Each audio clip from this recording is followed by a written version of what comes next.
want to look at this breakup just to show. And over a period of all these years, the work by our scientists have been well recognized. You can see that we have Padma Bhushan, Padma Shri, Ramachandran Gold Medal, Bhatnagar Awards, J.C. Bose Fellowships, Infosys Awards, and many other things, as you can very clearly see. One of the very, very well-equipped biology labs in the country. We have very cutting-edge bioinformatic facility, advanced imaging facility, transgenic knockout facility, zebrafish facility, and X-ray facility. And with this kind of facilities, one is expected to do quite well as a scientist, and that is reflected by, we also recently got a cryo-EM facility. As I was stating, one is expected to do very well, and it is reflected by the kind of publications we get in cutting-edge basic science journals, such as Nature, all the way. So only some of them are represented here. But let me tell you that all these journals are quite difficult to publish in. So, and with respect to some of the societal activities, we would say that, the advent of DNA fingerprinting in India was started in CCMB. And it is by our fourth director, Dr. Lalji Singh. And you can see very clearly that it was highly recognized, and it went on to become an institute by itself, CDFD, for which one of our CCMB colleagues, two of our CCMB colleagues were directors there, Dr. Chandak and Dr. Tangraj.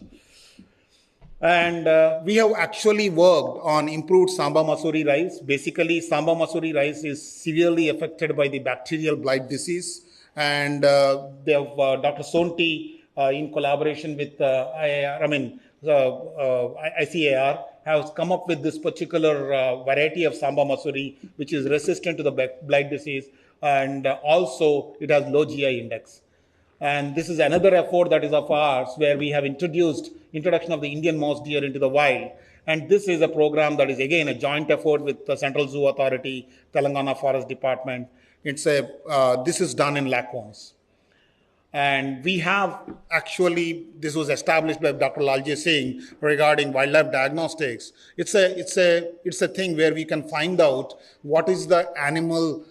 Even if we have a small piece of an animal, we can find out both what is the animal, as well as we can find out the sex of the animal. And this is important in the context of poaching that happens pretty widely in forests and other places.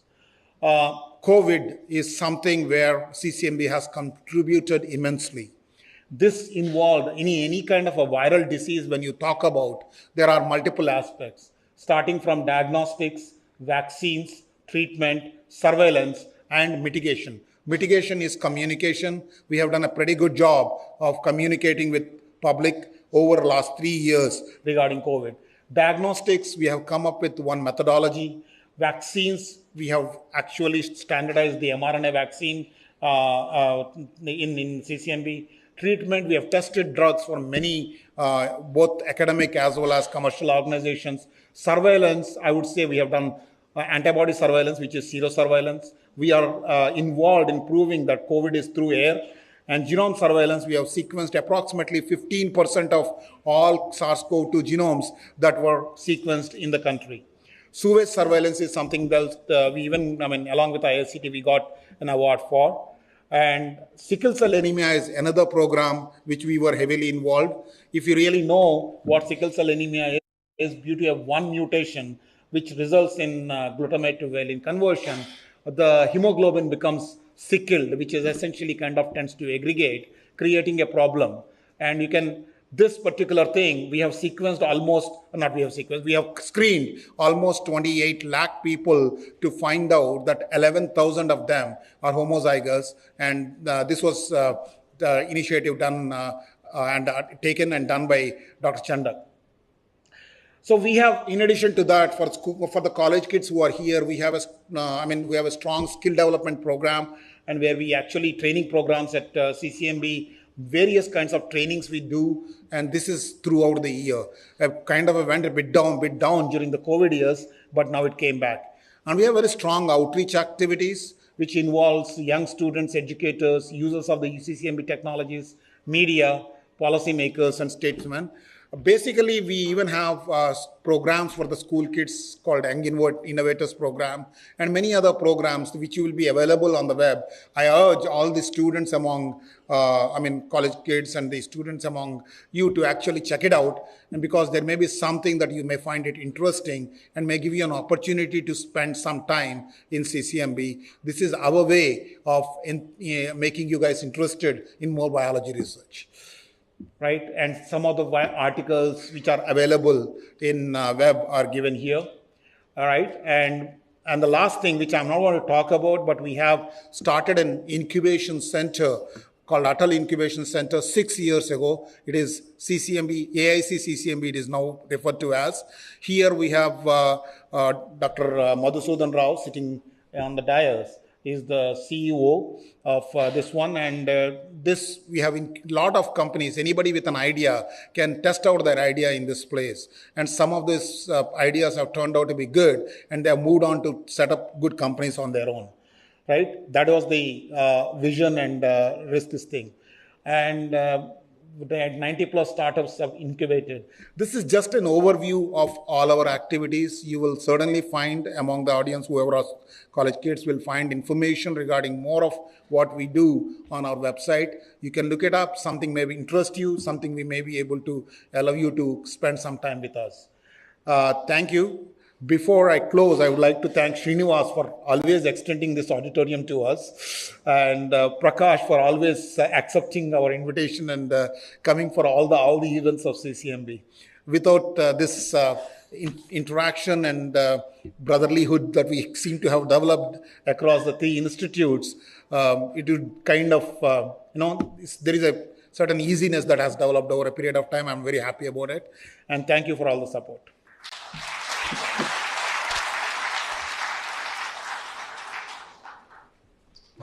Thank you, Dr. Nandikuri, for taking us through the journey of CCMB, the kinds of work that happens at CCMB, and the kinds of opportunities that the Institute offers to people like you. At the same time, I think we are also in a position to hear about what happens in the other 2 CSR institutes in the city, IICT and NGRI, and we are joined by their directors. So I'll now invite upon Dr. Srinivas Reddy to tell us the work that happens at IICT and how you people can also contribute into it.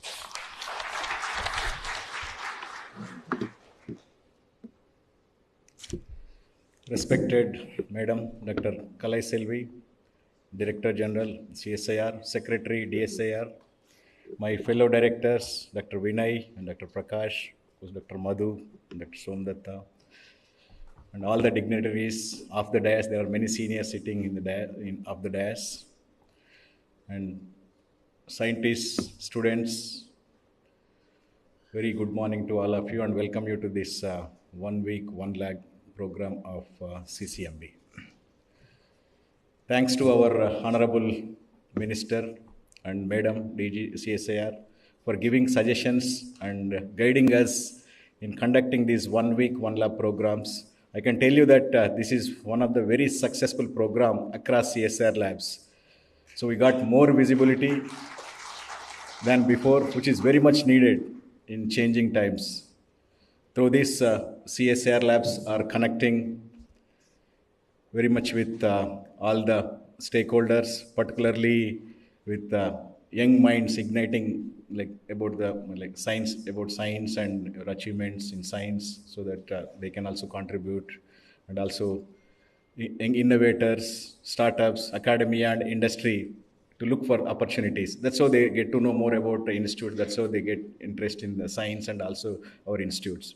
Yesterday we were listening to Dr. Shivaram, is a very visionary leader, as part of Amrut lecture series. It is always a pleasure to know about our CSR contributions and also history, which will always, which should also remind us about our duty and also our responsibilities, what we need to do. Thank you, Madam, for giving time and visiting Hyderabad. Of course, we have been requesting you several times. Thank you for your time and visiting us. And as mentioned by Dr. Vinay, so Hyderabad is privileged to have 3 CSR labs, IICT, CCMB, and NGRI in one stretch in this road. and we are neighboring each other. And this city has excellent ecosystem with so many academic institutions, research laboratories, and many pharma industries, and also biotech companies. Please do visit us frequently and interact with our scientists and students. And I can tell you all, Madam is a great speaker. She has art of speaking. Every time I listen to her, I became fan of her, and I'm sure you are going to witness her speech now. So I always have very high regards to CCMB. Although it is a small lab, it is with powerful people, very high level science, and some of them are sitting here. Of course, some of them are superannuated, but many of them are sitting here, and many accomplishments and all possible decorations. I mean, all awards and all prestigious fellowships and everything you can name. So you have seen in one of the Vinay slide. So in chemical sciences, IICT is the best in the country, and in biological sciences, CCMB is the best in this country. And also in global scenario, these two labs have at least people can notice these labs, even global scenario. So we are next to each other, and little disappointing is we could have done little more collaborative work between these two labs. Of course, we did work in few projects such as COVID projects, particularly where sewage water surveillance to detect the prevalence of the disease. For that contribution, we received award. I remember, Madam, Golden Peacock Award. We all went to Bangalore to receive that. So I'm sure we can do much more. And me and Vinay, of course, we came from outside the institutes, and we don't have any, if at all, any bad memories. We don't have those memories, and we're trying to get closer, as close as possible, and particularly in scientific manner. So we are already started interacting with our scientists also. We're putting them together, already we put proposals together, and I'm sure we two best labs sitting next to each other, I'm sure which we can contribute much more in the future, and I'm very hopeful that we'll contribute for the society and the science. So with this, once again, I congratulate CCMB and all colleagues of CCMB. I wish you all the best for this 1 week, 1 lab program. Thank you.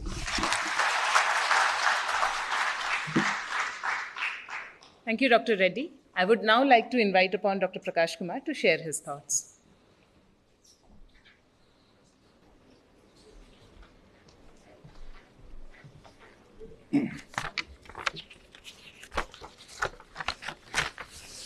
Good morning to all of you. Honorable DG Madam, Secretary DSIR, my fellow directors, Dr. Binay and Dr. Srinivas, senior scientists, my colleagues, students and friends from media. First of all, let me welcome our respected DG Madam to Hyderabad. Welcome you, Madam. And also, I am very much thankful to Dr. Binay for inviting me to his 1 week, 1 lab program, and asked me to be a part of this. I congratulate Dr. Binay and the entire team of CCMB for celebrating this one of the very remarkable program of CSIR, 1 week, 1 lab. This has in time grown and flourished under the able guidance of our and also the leadership of our DG Madam. Next month, CSIR NGRI is going to celebrate 1 week, 1 lab from 4th of September, and I would like to invite you all to come there, be a part of it, and see how our CSIR NGRI is also connected to society, stakeholders, and to you. Let me first just briefly touch upon what CSIR NGRI is. CSIR NGRI is a unique laboratory in geophysics where all the divisions of geophysics and geology are under the same umbrella. And also we developed some of the indigenous instruments ourselves in last 60 years to measure the geophysical signatures of our Mother Earth. We are engaged in two types of research. One is the basic fundamental research to understand the earth, its structure and composition from surface to the center of the earth, and also for R&D aspect of exploration of like earthquake hazard, the hydrocarbon exploration, like oil, gas hydrate, mineral. A gas hydrate, as you know, is a ice-like structure found in the very cold region, permafrost, or in the bottom of the seabed. So apart from this, we also work on extensively work on the unconventional energy resources like coal-bed methane, shale gas, and etc. But all these things we have to do in a very sustainable and ecological way. But as you know, in order to do ecological way, we have to have a resource, the supply of the resource. And this resource should be extracted in the R&D should be in a sustainable way. Because otherwise, if the extraction or the exploration will not be in a sustainable way, it will be a total mess, chaos. So we have to advise the mining in a sustainable way.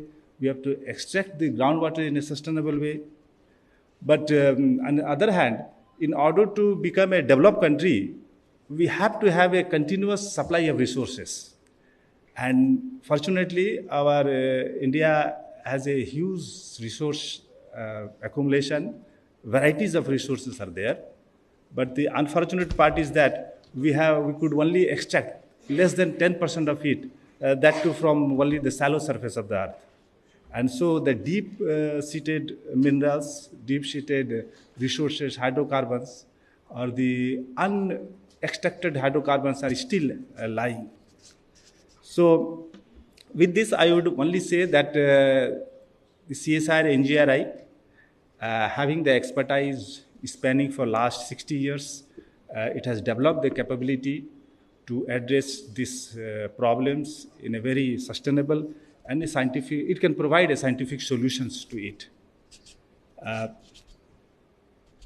So in the next few years, CSR NGRI has now the mandate or primarily engage in resolving some of the fundamental science issues and also translating our knowledge to the economic sustenance of our country.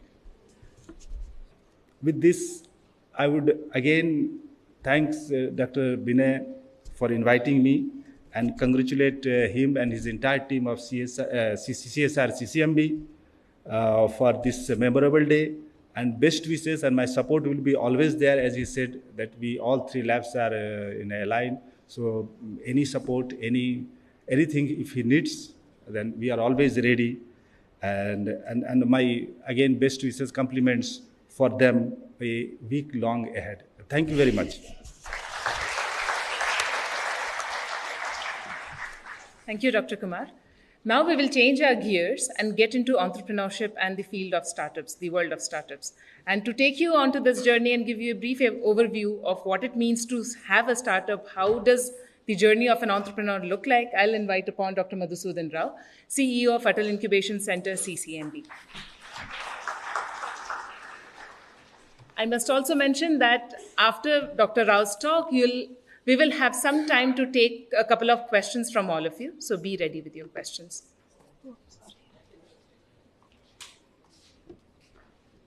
Good morning.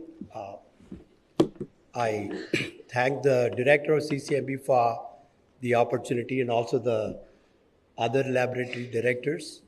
And special thanks to the DG, Dr. Kalai Selvi, for being with us to participate in our celebrations. Thank you very much for it. I look after a center called Atal Incubation Center at CCMB for the last 6 years.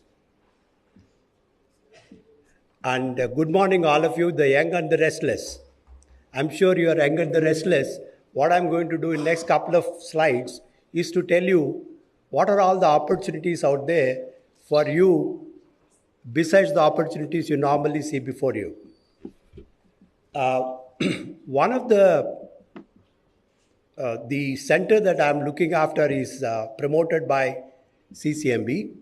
CCMB is a biology institute.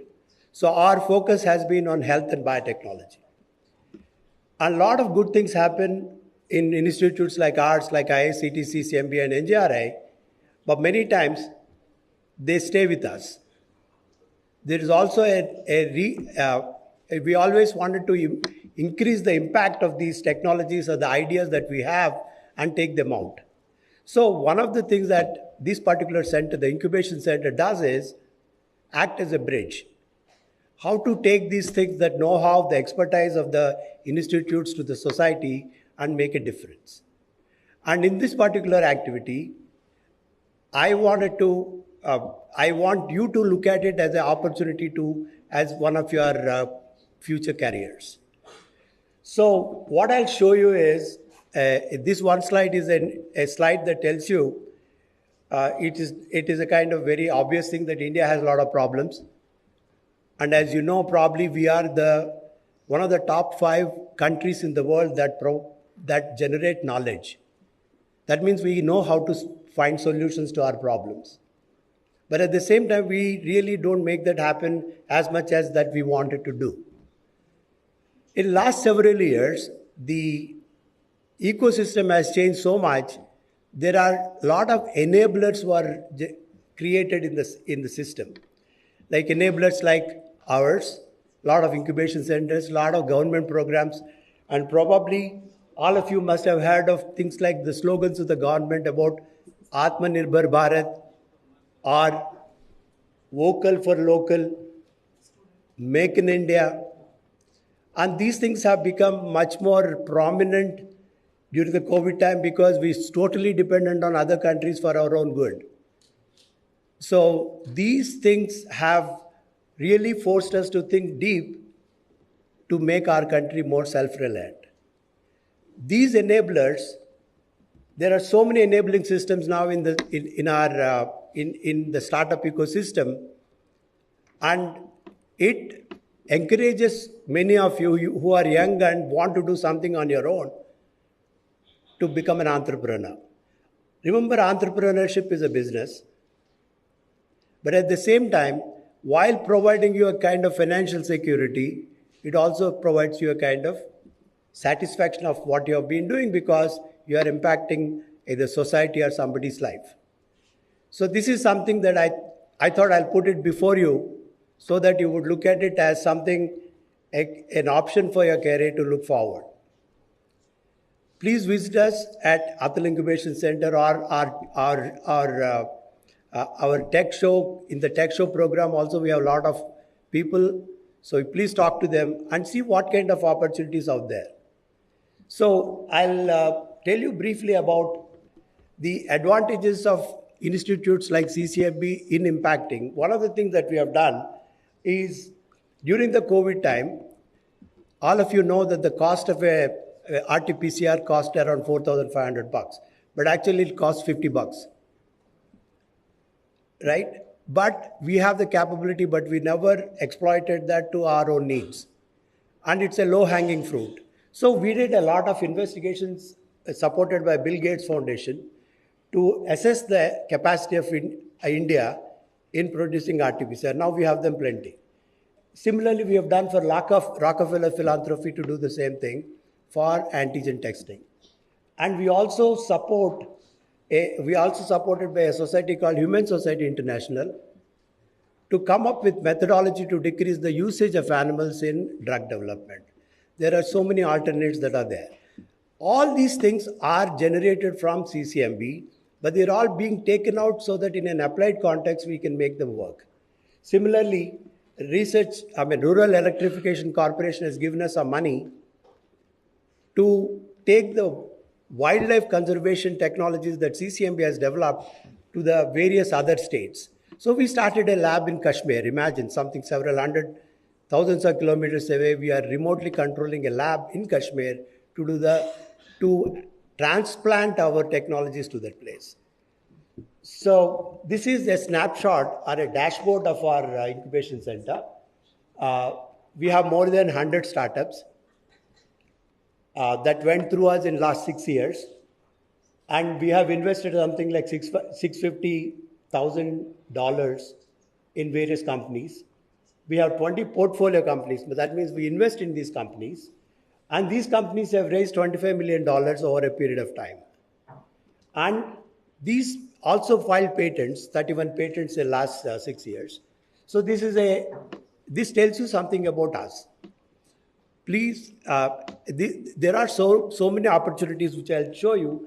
These are all various schemes that we operate. Nidhi Prayas, NSTDB, Startup India Seed Fund. These are all funding programs where I can give you money, not big money, 10, 20 lakhs, if your idea is good and you are passionate.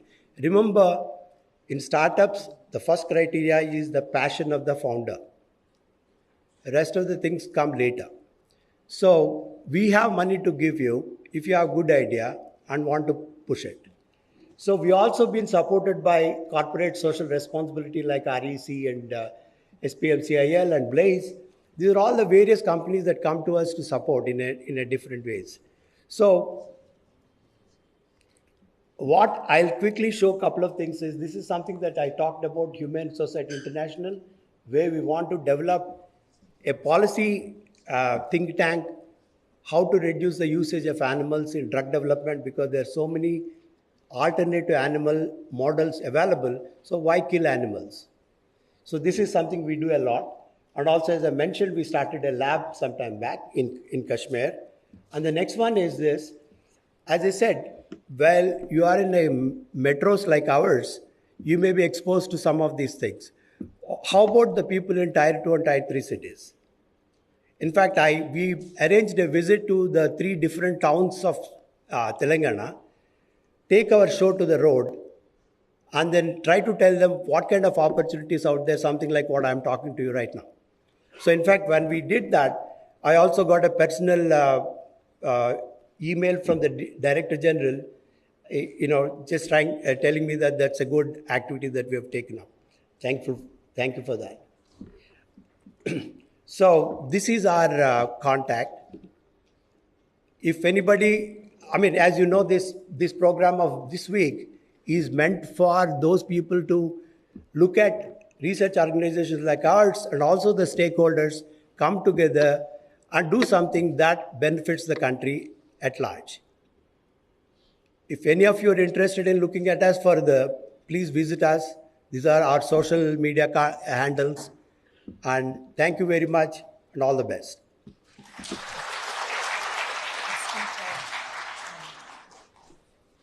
Thank you very much, Dr. Rao. We are now open for a couple of questions, if anyone has.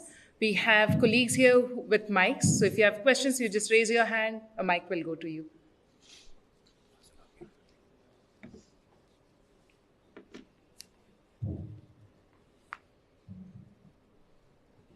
I have 2 questions. First question is about research technology and what are the various fields that research technology can be used and what kind of problems can be solved through that. The second question is about can human cloning never be possible?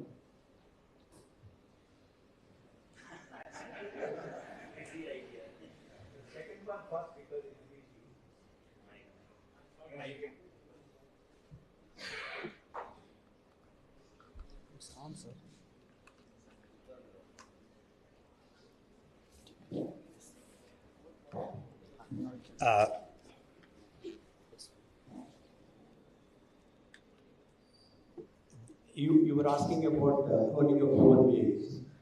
No. That's the easiest one to say. The first one is about technology transfer. CRISPR is a kind of very powerful technology, as you probably know. There's very good things have come out of it. And it is not the routine activity in all labs, any molecular analysis. It's a matter of for what purpose you use it. But otherwise, it's a very, very powerful technique to. I can answer that.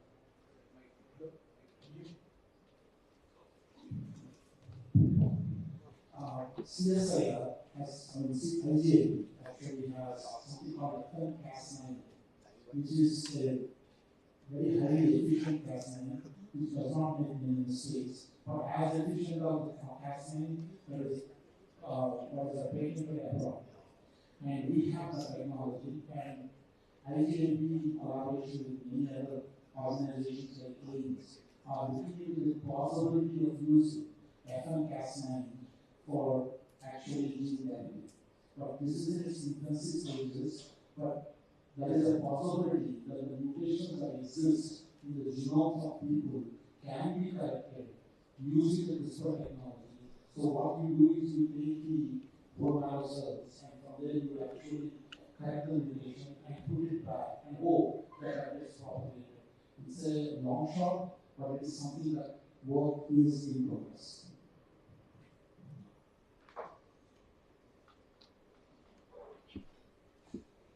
Are there more questions?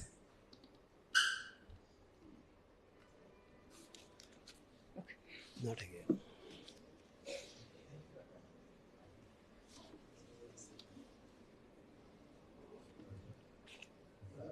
In the Chandrayaan 3 is in progress. Can in the future or is in the present Chandrayaan 3 biological research project any kind of thing can it be done in the space also, or if it is being planned in the future projects of ISRO or any kind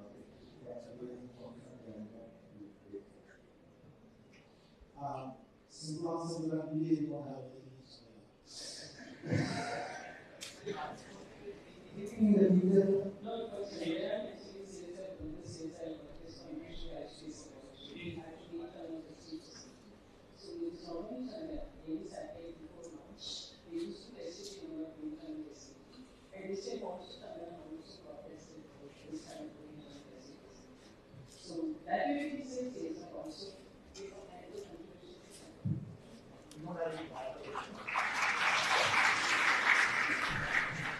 Just to add to that, two companies, startups have approached us where they want to design experiments that can be loaded onto any of these space stations. A very nice biology. If you want to understand how the cell growth or the cell volumes in a zero gravity situation, there are companies that came to us who wants to find out those people who have these questions so that they can create a module so that they have a contact with the space centers so that they can put these experiments together and put them out there.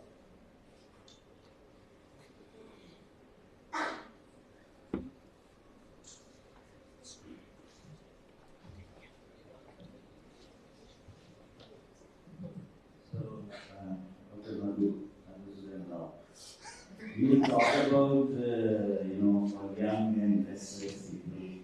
And so do you have a scope for the old and restless?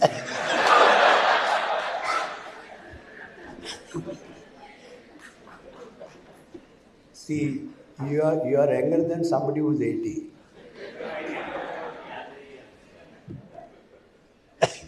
Of course, I mean, many of the, or all the things that I spoke about is not age specific. Anybody who is interested, many times because you are in a certain kind of a profession, certain inflexibilities come in because you can't just simply do something else because of your commitments to the main job. But now if somebody wants to come out and want to do something, even today, it's quite positive. In fact, I think yesterday somebody was telling me the so-called famous company called KFC was started by a guy who is 65-year-old. So there is never, age is a number. Nothing to do with... Thank you very much, Dr. Rao, and all other guests here for engaging in the discussion. It is now time for me to introduce you to the chief guest of the event, Dr. N. Kalai Selvi. Dr. Kalai Selvi is the first woman Director General at CSIR. She is a leader in electrochemical power systems, especially in sodium-ion, lithium-sulfur batteries, and supercapacitors. Across 25 years of her experience, she has focused on developing better energy storage devices. This includes working on electrode materials, designing newer methods of synthesis, and optimizing the many processes of electrochemical reactions. It's almost a year since she has taken up the position of Director General at CSIR. Let us invite her to hear more about what CSIR does.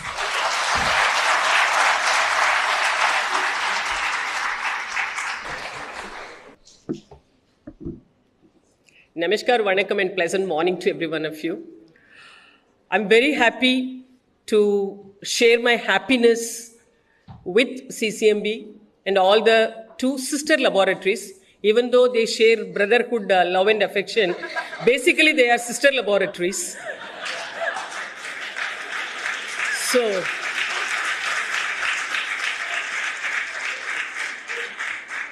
one point is eternal. Even to celebrate brotherhood, you require sister relationship. So I'm here to just share my happiness, especially with CCMB, when they are getting geared up to celebrate the next 1 week, exclusively for the sake of students, industries, or state government authorities, or startups, or entrepreneurs. So, or I would say the general public. So therefore, I thought that I should also come and just have or enjoy the small bit of it, and therefore I'm here. Friends, I should really thank the director, CCMB, Dr. Vinay, who is a very adamant person. He was going on telling, ma'am, you should come. I was also repeating my answer, I'll try and I'll try. You know, the way he just made me to say yes is, he said, ma'am, no, I'm coming. So we should really, many a times, this and Dr. Vinay is one good example for that. And he is a very strategically very smart person. He said, ma'am, anyway, you are going to inaugurate this 1 week, 1 lab, but before that, I'll take you to some ongoing activities. Meaning is he wanted another X crores for the ongoing construction.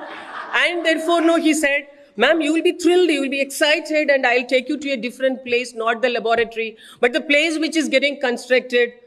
Maybe you not have seen the site work and all. Come, I'll show you all these things. But I understood. Because the hidden facts, like the way we have now with us Prakash, who will tell you the hidden potentials, whatever is there underground, whether it is water or metal or material. So with the help of Prakash, I understood, maybe the vibration of Prakash, I understood, oh, this is the hidden agenda. I got it. I should really thank, I forgot your name, Samnitha. So she really started this event by way of telling that CCMB is a laboratory which is really concentrating its research focus on living things. Because friends, there are two things in the entire world.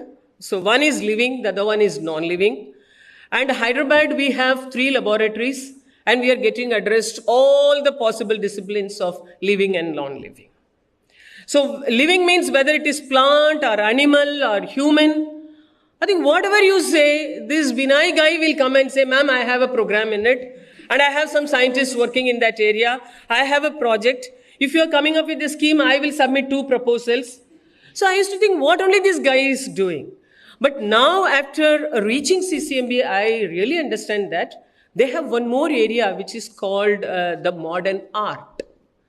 And it is not a new area because he just made all of us to understand that it started as long as, 1989? 77. So I think CCMB is a great combination of arts and science, and especially for science on living things. And I'm really happy that he is always backed by Srinivas and Prakash. One person from chemical technology, he is helping CCMB in all possible ways of chemical technology. And rightly mentioned by Dr. Srinivas Reddy, because I always call him as Srinivas. I don't know whether he is Rao or Reddy. I think in Hyderabad, both are almost the same. So Srinivas was telling that COVID really made us to understand that we should work together. No, it's true. Many a times, friends, we will be sitting next to one person who will be able to give us all possible supports, but we would have never talked to each other, and we would have never made the other person also to understand what is it that I require from you, and it is vice versa. So I'm really happy to hear such kind of a very positivity. So Srinivas has already agreed upon that. From that time onwards, they are working, and from now onwards, they will working with more and more collaborative projects. And I should say, because it is very easy to believe, because I am just residing in one colony, wherein just opposite to my house, another director of CRRI, he is also Central Road Research Institute. He is living just opposite to my house. And whenever I want to meet Dr. Parida, the director of CRRI, I need to have some conference or some directors meeting, because never we met in the campus, just opposite house only. So I always tell Parida, it's so good, you and me, the neighbors, we are meeting through a conference. So similarly, now COVID has done a lot of good things, because it made all of us to understand that what are the hidden potentials, what is the kind of harmony that is required, what is the kind of collaboration which is to be made, and all these lessons were learned from COVID time, for which CSIR labs are also not an exception. Because all the engineering labs, they rose to the occasion. Whatever could be done from every possible angle, whether it is a physical laboratory or a chemical laboratory or a biology or engineering laboratory, so they all rose to the occasion. They wanted to repurpose their available technologies. Many of them were successful in repurposing their technology from CSIR laboratories. So this is how all the laboratories, they also realized the, I would say, unexplored potential from their end, and they reoriented themselves and they repurposed many of the technologies. And this is how CSIR laboratories, we came onto the surface. And we also proudly lifted up our collar and said that we are also there in the race of mitigating COVID. Now I say, from this 1 week, 1 lab program of to get at least 2 or 3 projects wherein all the 3 laboratories are closely knitted to each other. Because Prakash is a very important person, because Srinivas will be telling that to live on the earth happily, I'll give you medicine, I'll give you whatever is required in terms of chemicals, metals, materials, all these things, related technologies I will give. And Vinay will come and say, don't worry guys, I am there. So whatever, whether it is a plant or animal or human being, all your challenges will be addressed by me. But you need Prakash, because Prakash will only come and tell you, hey guys, to live on the earth, you need the earth. You need the globe. You need some stability.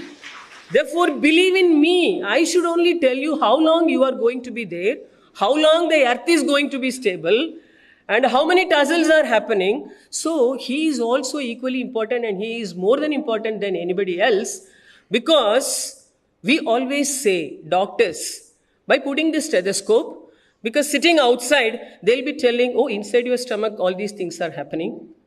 Therefore, Hyderabad is a great, great combination. Even if you want to live on earth, or if you want to understand how long this earth will be really existing, you need to finally run to only Hyderabad laboratories. So this is a great, great opportunity for a city like Hyderabad. And I would say, you, the young researchers, I will call you not as students, I would say you are the future of this country. And I will call each and every one of you as budding scientists.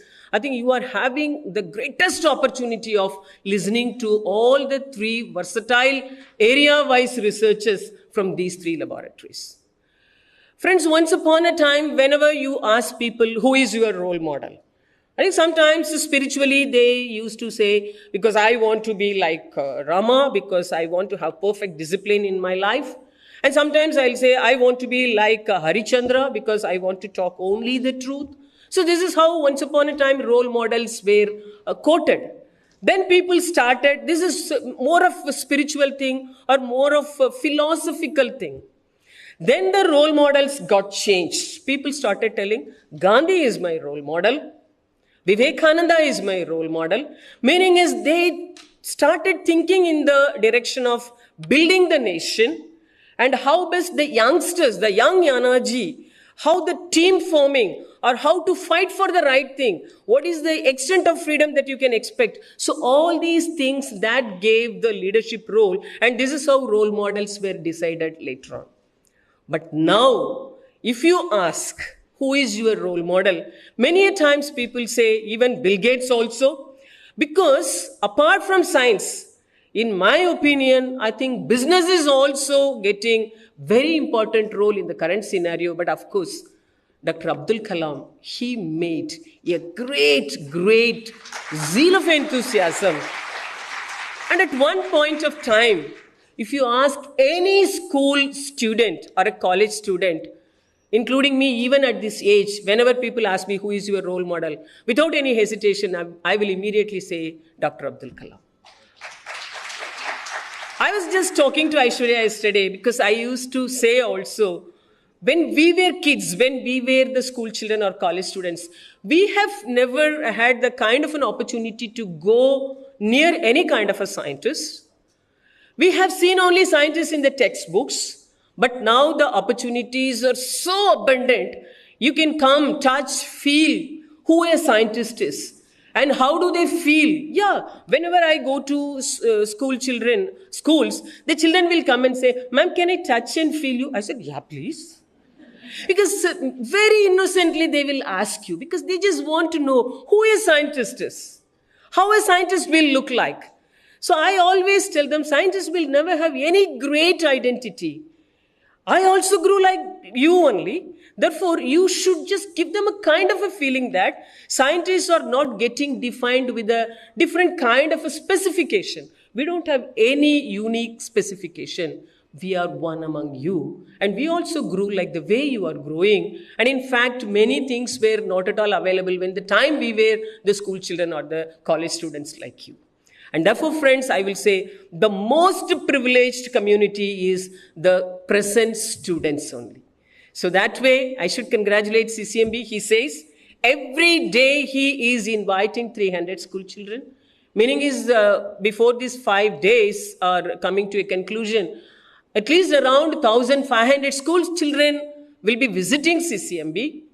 Meaning is, science will be able to reach a minimum of 1,500 students from this Hyderabad city alone. And therefore, this is what is the main purpose for which CSIR was created.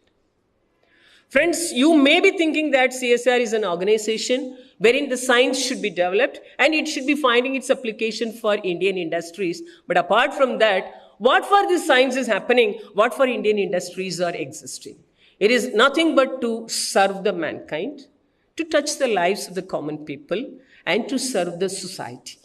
And therefore, I think in one of the mandates of CSIR, the Honorable Prime Minister, he asked at one point of time, what is it that you are doing it as a Jigyasa program came into existence? So the moment Jigyasa started, all CSIR laboratories, we just made sure that every laboratory is getting visited by always hundreds and thousands of school children every year. And friends, so far, you were given the privilege of visiting the laboratories under the umbrella of Open Day, only on one day in a year, which is called the Open Day, that is the 26th of September every year. But I should again thank the Honorable Minister of Science and Technology, who is always known for coming up with the new ideas, novel ideas. And it's a very thought-provoking way he said that, why don't you guys come up with the concept of 1 week, 1 lab? Meaning is, each lab should exhibit your science, your technology, your process, your product, and your technologies which are finding their application to industries and the society for a period of entire 1 week.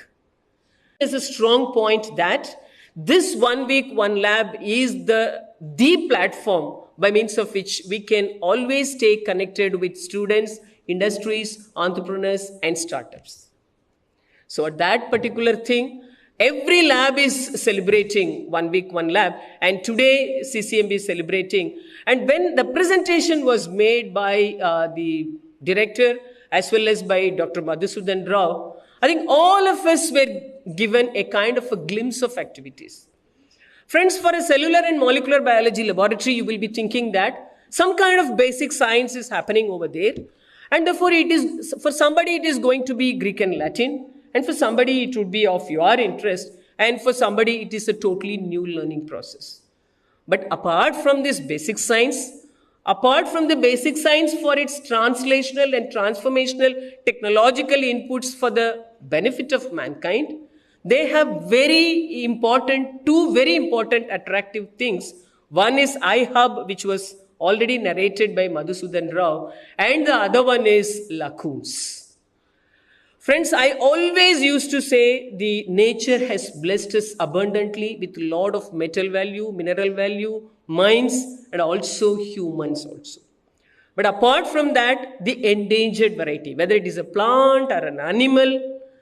So who is there to take care of its sustainability? Because now the mantra, the slogan of the entire country is, or I would say the entire globe is sustainability. So how are you going to ensure that certain things are going to be sustainable in the coming days? Therefore, it is whose responsibility? I think without even being asked by anyone, CCMB rose to the occasion. So they rose to the occasion and they say that we are here to take care of the endangered varieties and we will do different types of studies and we will try to understand the more of the endangered variety and we will also come up with some kind of technological solutions by means of which the sustainability will be assured at the end of the day. So this is one kind of a very, very interesting thing and very unique thing. And I was totally impressed by the way the scientists, they said that they used to travel, they used to stay in different ambience, they used to study, they used to collect. I would say because it is not only DNA fingerprinting, but also the other ways of collecting maybe the residues, and they are able to come up with a kind of an understanding with respect to endangered varieties. And one day when I was just discussing with my people, someone said that CCMB is doing Samba Masuri. I said it is a cellular and molecular biology laboratory. What do they do with the plants? One day I asked Vinay also, Vinay, what is it that you are doing something on plants also? Then he said, yeah, we are working on Samba Masuri. So one of the slides he showed it, because now India is known for many things, our capability in IT, but also our greater strength in diabetes also. So India is becoming a diabetic-rich country across the globe, and therefore, again, this low GI index rice variety, again, healthcare. Dr. Vinay is the team director of healthcare, and they are really taking the health of human by way of coming up with this kind of a special rice variety also. Therefore, this lab, in my opinion, is a multifaceted laboratory. Whether it is health care of a plant, because we normally call as One Health. I used to tell in CSR family, One Health means it involves human health, animal health, plant health, metal health, material health, mind health, and these days I used to include data health also. I think you have not touched upon data so far. Leave it at least for 4PI.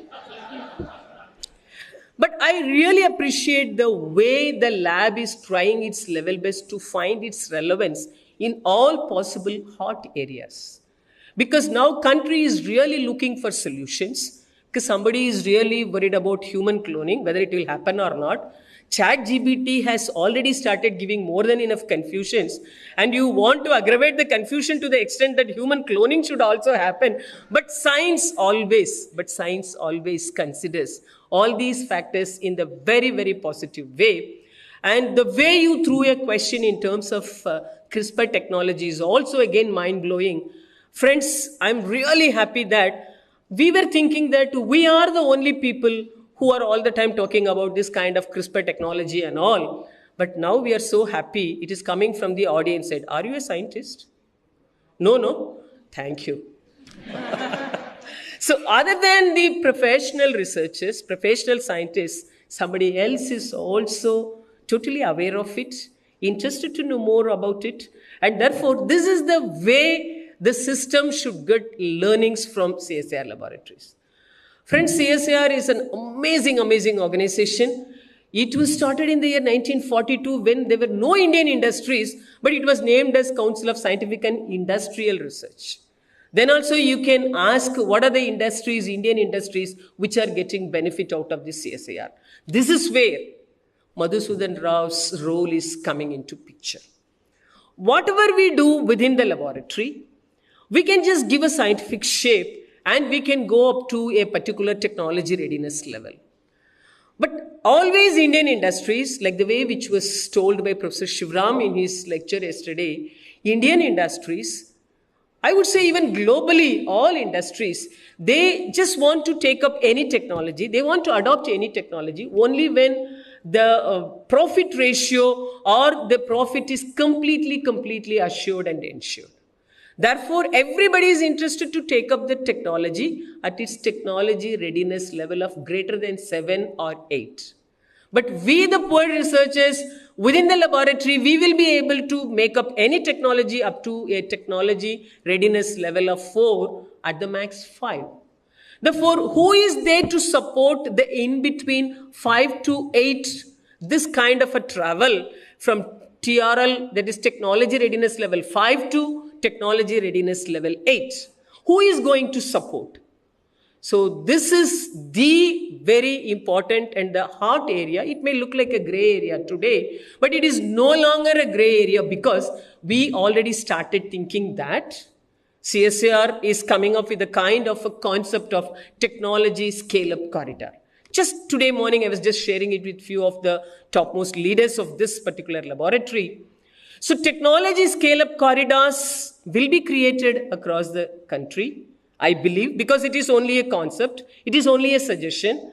But CSIR is now suggesting it to the Government of India through various platforms, wherein the Government of India can come up with some kind of an arrangement, some kind of a funding, some kind of a scheme, some kind of an announcement by means of which maybe these kind of technology scale-up corridors should be made available in the country, not in 1 or 2 places, at least in 6, 7 places, by means of which the technologies from the laboratory, whether it is from the laboratory of an academia or the laboratory of a national laboratory, so these technologies will be getting their maturity in that technology scale-up corridor, because there the objective is only to scale it up.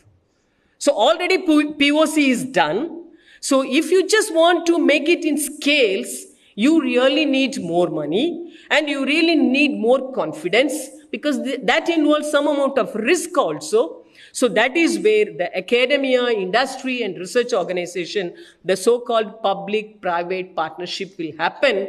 And if this concept is going to be implemented, I think days are not so far off. We will be able to come up with the so-called self-reliance. And Madhusudan Rao was talking about Atmanirbhar Bharat, Vocal for Local and Make in India, AVM. He just showed it that way. So this kind of Atmanirbhar, Vocal for Local and Make in India, all these things are to ensure only self-reliant India, and we can very easily make it to happen. Therefore, as a first step, we from CSIR, NCL is the first laboratory to think about venture center, just to encourage the startup. Now the government of India is really giving more than enough importance to startups. So once upon a time, the startup, I would say at least 9 or 10 years back, the number of startup was in few hundreds. 5 years back, it was around 4,000. But today, the number of startups is 100,000, meaning is 1 lakh startups are there. But the most important question is, among the 1 lakh startups, how many are going to be a sustainable startup?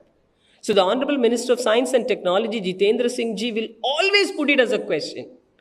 You guys always proudly say that there are around 100,000, 1 lakh startups who are available today. But you from CSIR, what is it that you can do to ensure that these startups will remain as sustainable startups in the coming days? That is called handing over the technology.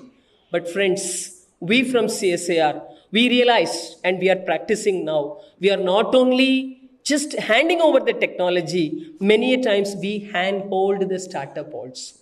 That is what Madhusudan Rao through his iHub is also doing. So I should really appreciate CCMB for this kind of an initiative, which is, they are doing it with the help of support from Niti Aayog.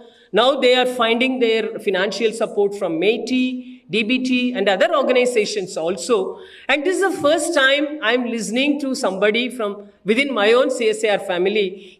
Because normally people will say, ma'am, how much money you will give? But this is the first time he is coming and telling, I have some money. If at all you have some idea, I'm here to give you the funding. The first financial supporting system, my financier is now Madhusudan Rao.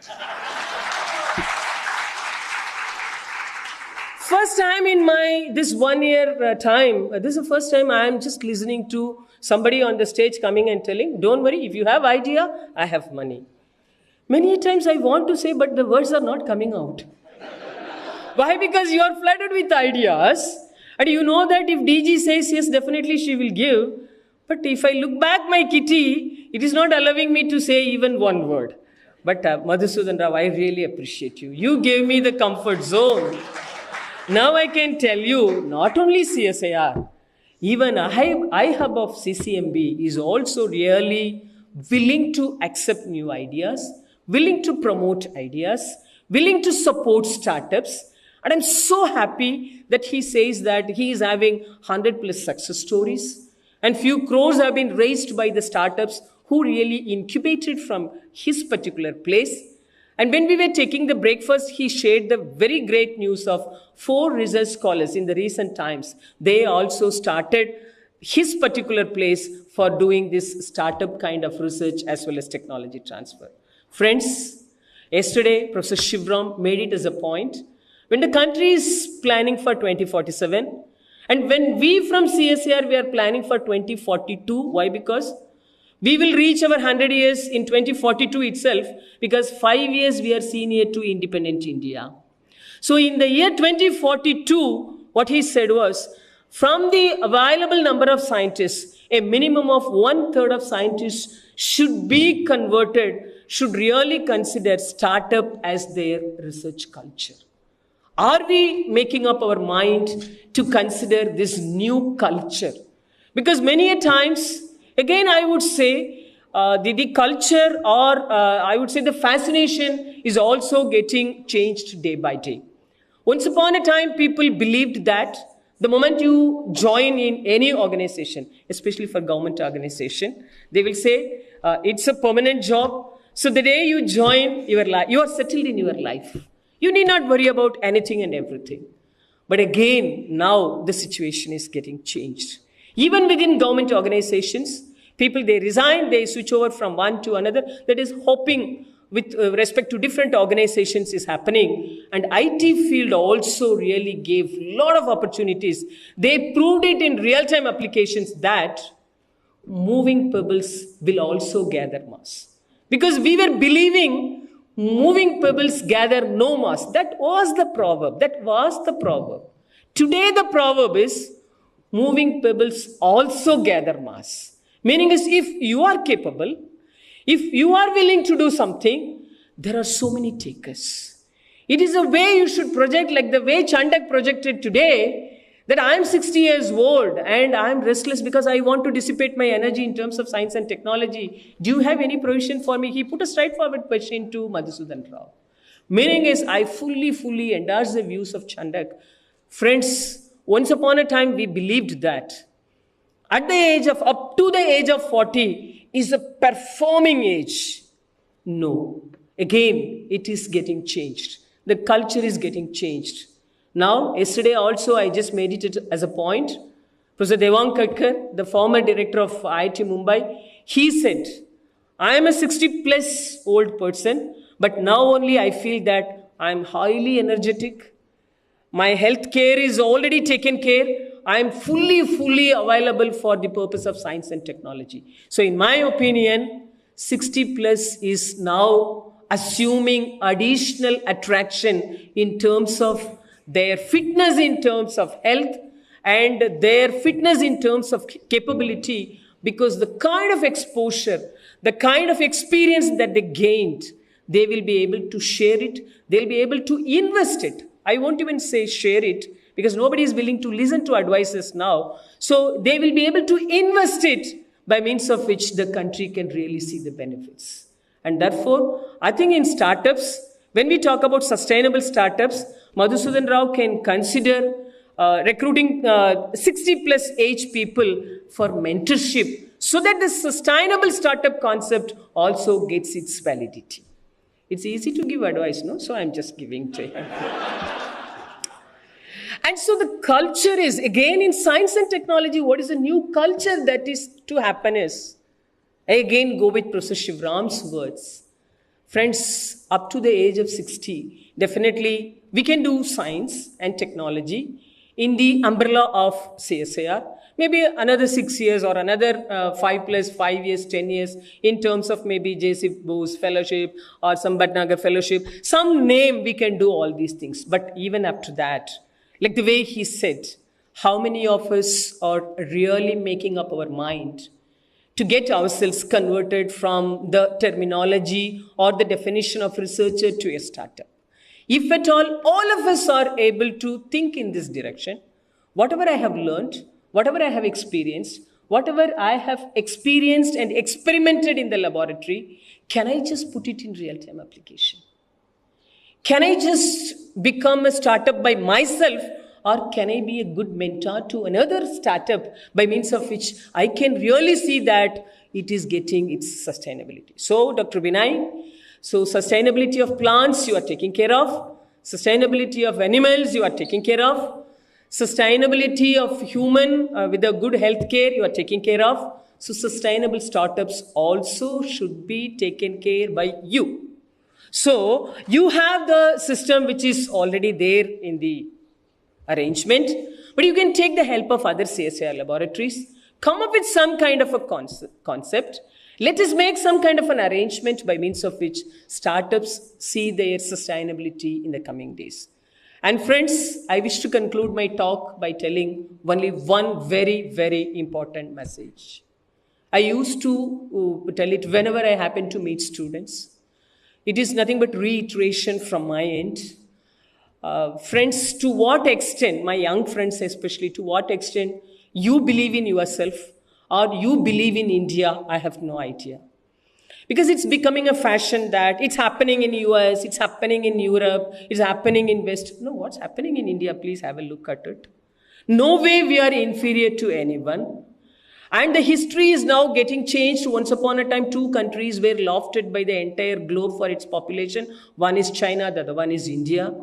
Now China has rewritten the history. China has created a new history. I'm not going into the nuances of the history because the scientific ethics and other things, reliability, all these factors, putting aside all these factors, China has already proven to the entire globe that they have really redefined themselves because no longer anybody can laugh at China for the kind of population. They made it as an asset. They proved it as an asset. They came up with a kind of a concept that call back Chinese. They started it 2 decades back. 20 years back, they just initiated it as a kind of a campaign, as a kind of a movement, and they made it as a kind of a law also. To some extent, legally, most of them were called back to the country, and by the time the country made all the infrastructure available, and today now China is really rocking the globe with a number of science and technology related innovations also. But I will tell you, no, we are inferior because we are already bestowed with a lot of scientific talents, technological skill sets. Above all, we have a great belief in ethics and working culture, because for us 100 means 100. Unlike anybody else for whom 70 is equal to 100, for us 100 means 100. We don't even believe 100 is 99.99. No, 100 is 100. Therefore, with all kinds of this kind of a great belief in culture, great belief in scientific ethics, with a great human resource which is available in the country, whether you believe it or not, the globe started believing that India is going to be the global leader in terms of science and technology. So, the last century was not in our favor, but please believe this century is going to be the century of India, for India, and by India. So who can do that? it's only you and I, meaning is researchers and students. We only can do. And all the leaders, those who are decorating the dais, they are at the service of whatever is needed from your end. Please make the best usage of all this mentorship. Let us all stand in one line. Let us handhold each other. Let us take some kind of a pledge that whatever I'm going to do in the next 6 years is going to change the fate of this country for next 6 decades. And I should also be a part of the country to become a developed nation. And I should also contribute in terms of science and technology for the country to be celebrated in the global scenario for its science and technology. Finally, climate change is remaining as a sword, and this could be addressed not by XYZ, but it could be addressed only by means of science and technology. Let us all unite. Let us showcase our synergy. Let us all work together and fight against this climate change related consequences also. And let the journey starts from today. And this 1 week, 1 lab, I wish this program every success.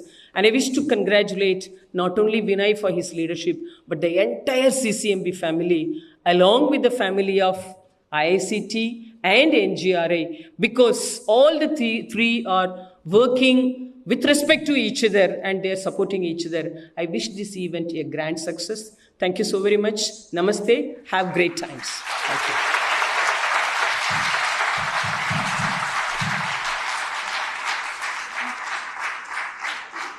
Thank you so much, Dr. Kalaiselvi, for that engaging discussion, ranging for our diversity of audience here today, the young and the older.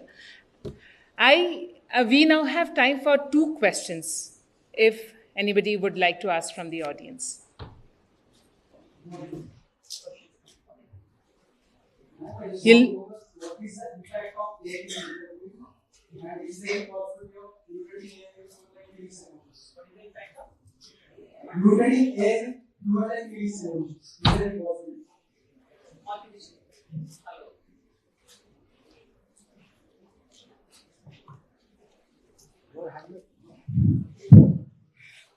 So artificial intelligence and machine learning, that is the buzzword and that is the hot topic. And even in sales, we are completely so here and ML, once upon a time, I used to tell a very simple example. When computer-related technologies became popular, once somebody was saying, my salary is computer design salary. How computer can design a salary? So there was a change for once upon a time. So every time when at those point of time, many things were unbelievable. Slowly, everything got supported by computer and related technologies. Now, we are moving to the next era of AI and ML, even quantum computing is also coming in the future. So AI and ML, I believe that can horizontally touch upon all the verticals of science and technology. Whatever you say, whether you talk about metals, whether you talk about human, healthcare, or plants, or agri, or bio, or nutritech, or even ecology, or environment, or civil infrastructure, because even we from CSR, we are working under 8 thematic areas, and all the 8 thematic verticals could be joined horizontally, could be connected, touched upon horizontally by one particular area, which is the area. And we from CSR, consciously, we are also taking the course to come up with kind of a AI and which is already on the. So they may have to give a priority to 2 important factors. One is smart agriculture, because smart agriculture and precision agriculture are 2 very important forms of agriculture.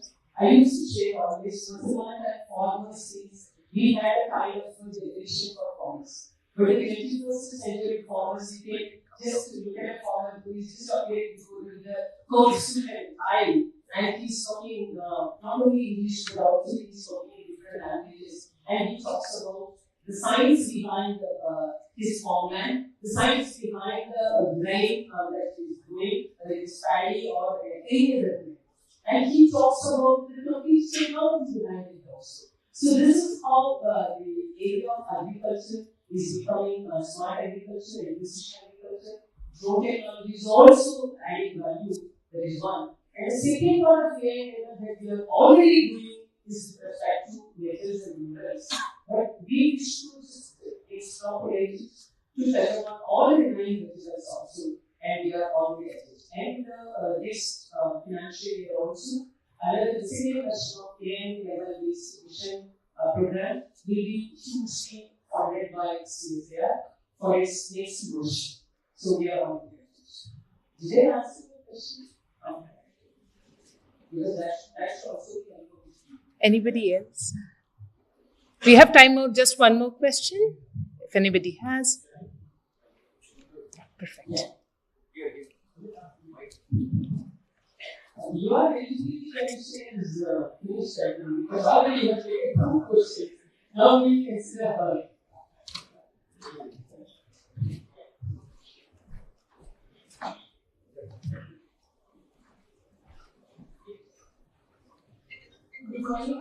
As you just discussed about integrating AI with many other tools, I would like to ask you that we cannot ignore the negative impacts of AI that we are facing today.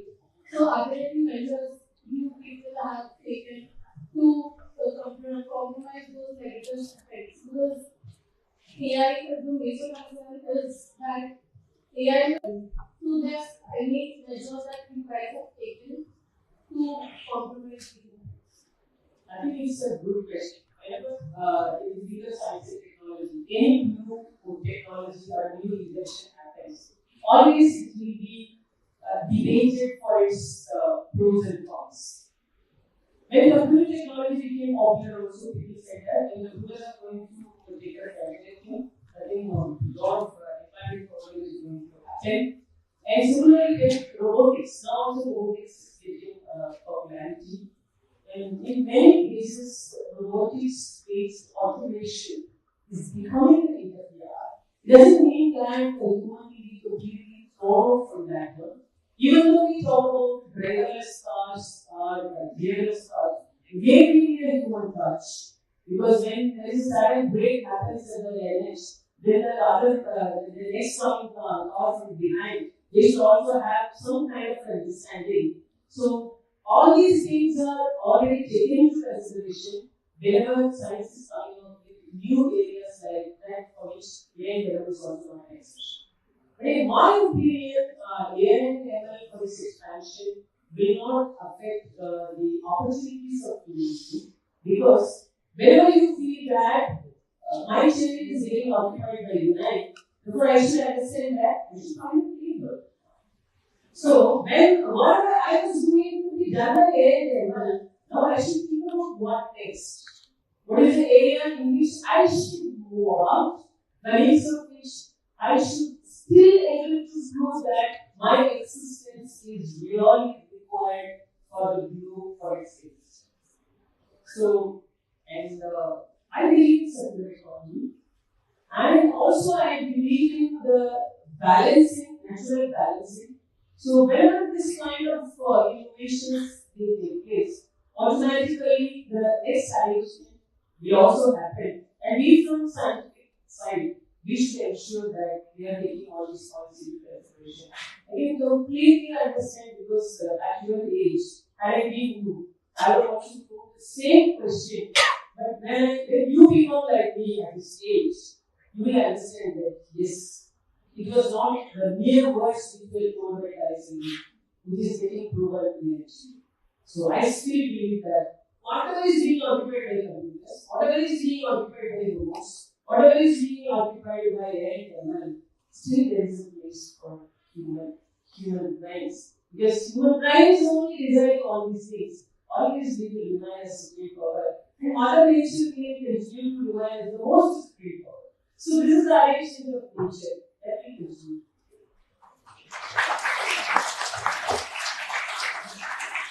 Thank you very much. Only for the paucity of time, I'll have to close the question and answer session right now. I would like Dr. Vin.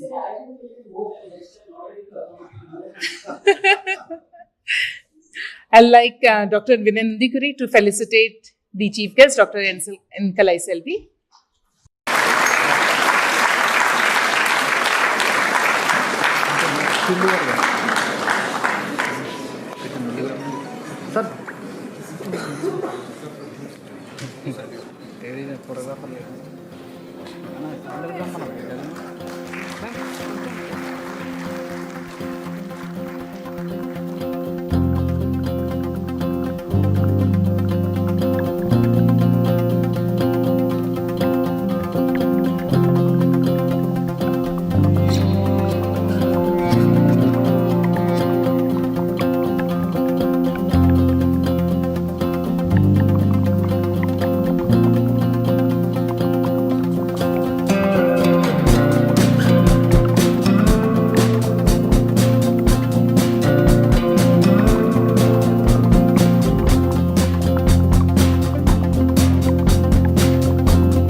ultra pure water products for kidney dialysis as well as laboratories. Okay. So the kidney dialysis water has already been commercialized.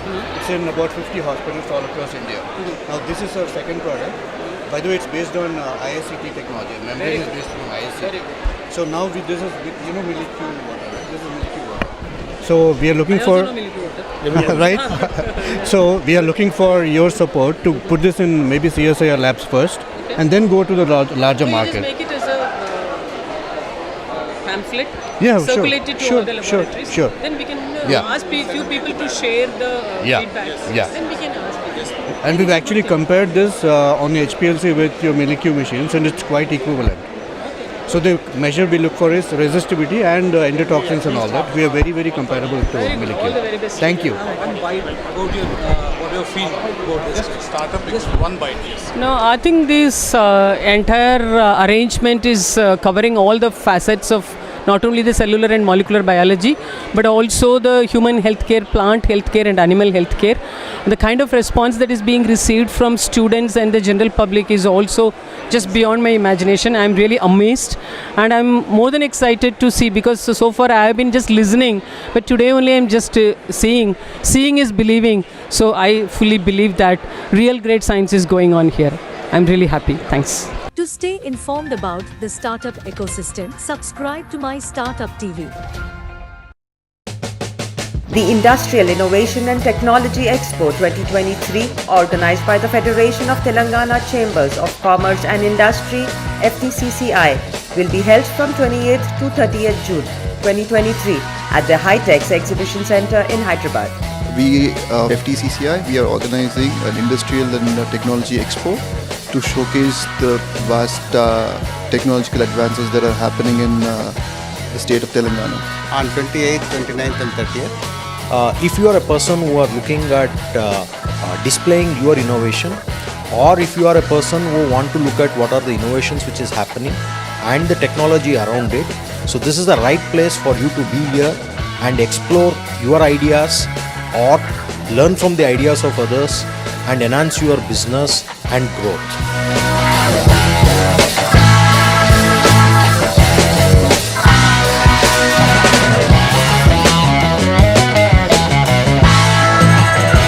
This expo is for all the industries, giving you a good opportunity of networking in very short time of your products, ideas and thoughts.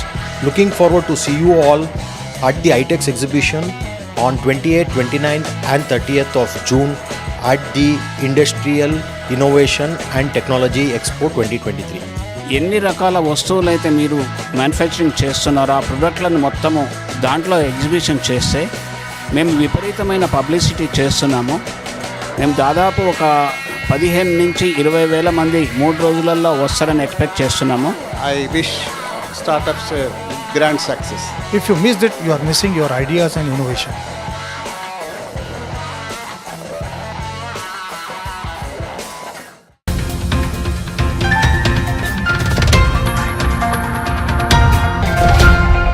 It is a connect between the government and the industry, especially focusing on innovation. What is innovation? Innovation is a culmination of ideas, seed to tree, but it takes a lot of time.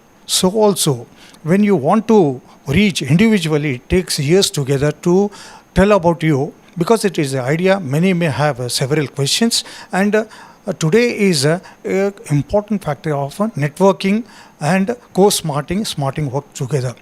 When it is a question of meeting maximum people, explaining you about your intellectual property in the form of innovation, it is a place where the Telangana FTCCI has, with the government, tied up for giving you a good opportunity of networking in very short time of your products, ideas and thoughts, and convert into revenue or venture, and you can seek information from other and build up on your own. Here is an opportunity for getting the customers as well as finances from and the government schemes which are available. So I feel that if you missed it, you are missing your ideas and innovation.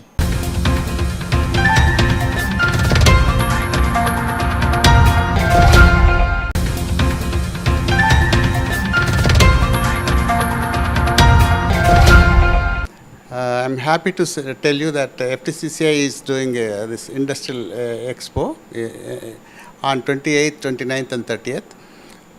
It will be very good for the startups and innovation companies.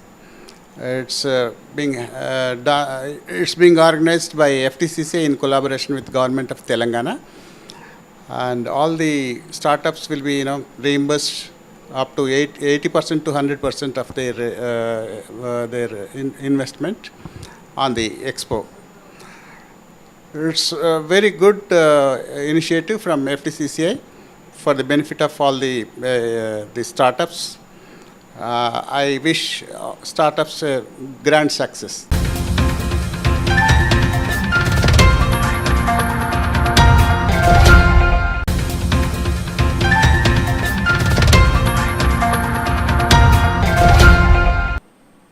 FTCCI ప్రప్రథంగా innovation technology ఎగ్జిబిషన్ని పెడుతున్నది. 28, 29, 30 రోజులలో hitech సిటీలో పెడుతున్నాము. ఎన్ని రకాల వస్తువులైతే మీరు manufacturing చేస్తున్నారో ఆ ప్రొడక్ట్లను మొత్తము దాంట్లో ఎగ్జిబిషన్ చేస్తే మేము విపరీతమైన పబ్లిసిటీ చేస్తున్నాము. మేము దాదాపు ఒక 15 నుంచి 20 వేల మంది 3 రోజులలో వస్తారని ఎక్స్పెక్ట్ చేస్తున్నాము. అందుకోసం మీరు తప్పకుండా ఎగ్జిబిషన్లో పార్టిసిపేట్ చేయాలని రిక్వెస్ట్ చేస్తున్నాము. మన తెలంగాణ రాష్ట్రంలో ఎన్నో రకాలైన ప్రొడక్ట్స్ ఉన్నాయి. వారు ప్రతి ఒక్కరూ ప్రొడక్ట్ని ఎగ్జిబిట్ చేసుకుంటే వారికి బిజినెస్ చాలా ఇంప్రూవ్మెంట్ అవుతుంది. హైటెక్స్ అనేది చాలా ఓల్డ్ ఎగ్జిబిషన్ సెంటరు, చాలా నీట్గా ఉంటుంది. మీరందరూ అక్కడ ఎగ్జిబిషన్ను పార్టిసిపేట్ చేస్తే చాలా చాలా ఉపదాయకము.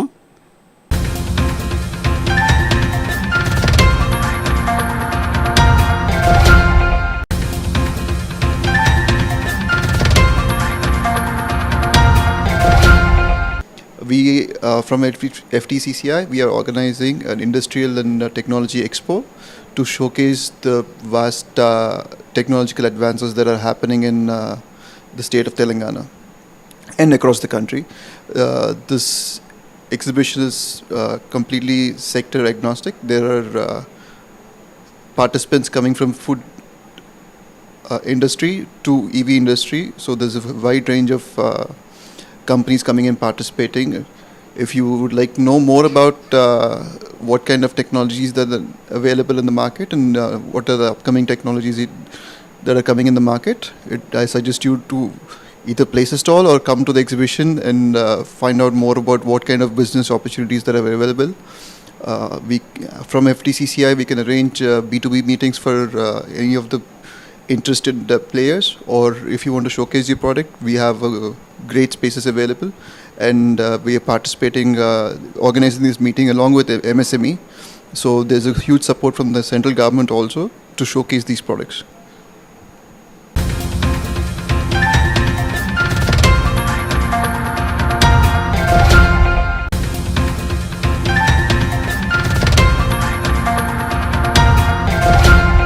अभी जो है हम FTCCI द्वारा जो है एक एक्सपो करना चाह रहे हैं इंडस्ट्रियल इनोवेशन एंड टेक्नोलॉजी के ऊपर, जो कि 28, 29 और 30 जून को होगा HICC में, हाईटेक सिटी के अंदर.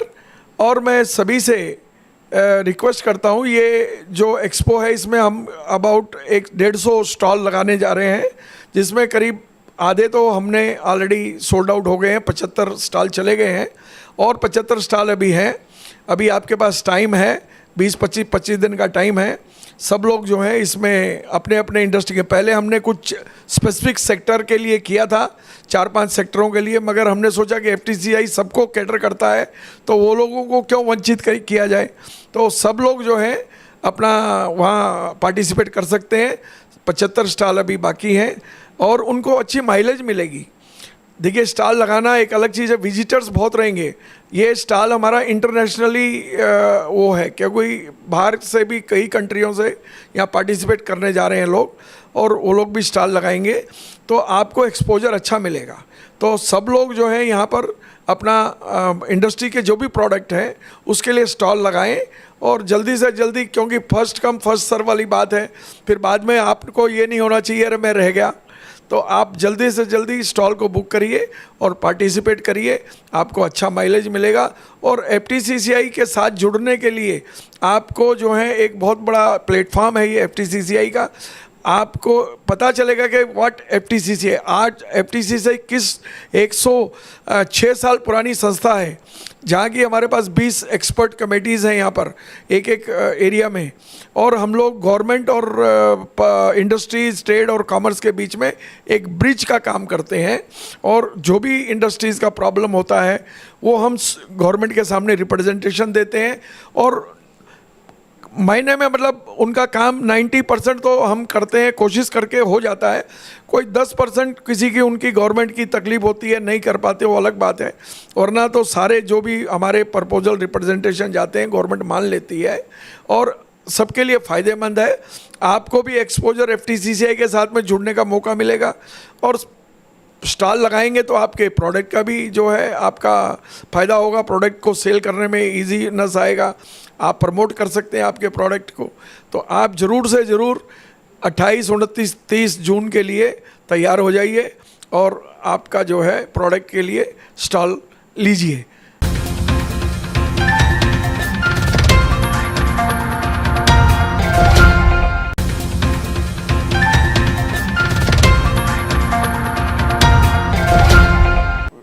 In FTCCI, we are organizing an expo by the name Industrial Innovation and Technology Expo 2023, where this expo is for all the industries. Previously, we thought that some sector will concentrate, but seeing because the FTCCI is working for all the industries, so we thought that everybody should participate in this expo.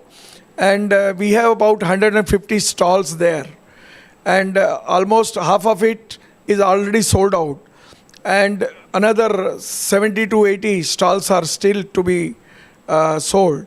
So I request each and everyone and all the industries, they should hire one of the stall and participate in this big, we are doing for the first time, of course, but all the companies from international also, many people are going to come. We are concentrating on 5 to 6, 7 countries where the people will participate in this expo also. And it is not limited to Hyderabad or say Telangana. We can participate from anywhere surrounding here, and we should, they will be benefited, mutually benefit is there. They will get exposure for their product. It will be an advertisement for their product. They can get benefit out of it. So I request everyone, every industries to participate and hire an stall, which is going to be, this expo is from 28th June to 30th June, 28, 29 and 30th. So again, I request everyone to participate in this and get benefited.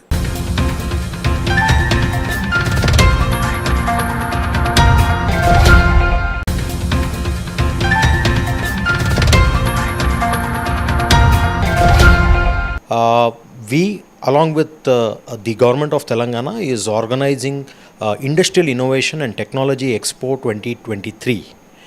If you are a person who are looking at displaying your innovation, or if you are a person who want to look at what are the innovations which is happening and the technology around it, so this is the right place for you to be here and explore your ideas or learn from the ideas of others and enhance your business and growth. Looking forward to see you all at the ITEX exhibition on 28th, 29th and 30th of June at the Industrial Innovation and Technology Expo 2023.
We've been making games for the past 5 years.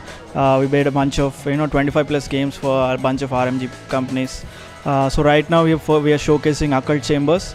Occult Chambers is a third-person action adventure that is set in the Himalayan valleys, where the main character is trying to find his father. So this is inspired from Amnesia, Tomb Raider, a bunch of games that are heavily into exploration, at the same time a lot of combat. So the game revolves around agoras, rituals, a lot of mythical creatures in the world that you're going to see that are inspired from Indian mythology. I think we started in 2021. On and off, we've been working on the vertical slice of the game. So yeah, it's the vertical slice is about 45 minutes. If you are a good hardcore gamer, you could probably run through it and complete it in 30 minutes maybe. Yeah, so we're a team of 10, 3 devs. Rest of them are artists, programmers, animators and whatnot, right? So I'm one of the programmers. I take care of animation programming of the main character, at the same time few mechanics in the game, and the other devs take care of AI and puzzles and whatnot. So we wanted to do something in the horror space because it's very indie friendly, and we being a very small studio, we thought making a horror game would be a great debut title for us. That kind of snowballed into this game, Occult Chambers. So we showcased it at IGDC last year, November 2022. We got a great reception, a lot of great feedback. We are working on the feedback and also working on combat at the moment for the main game. So we are right now talking to a bunch of publishers. The idea is to get a publisher on board and kickstart the main production.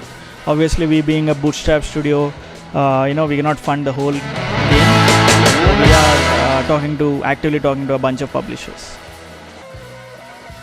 It was great. A lot of people have completed the game from start to finish, which is surprising, and a lot of people without help have completed the game, gave great feedback, constructive criticism as well.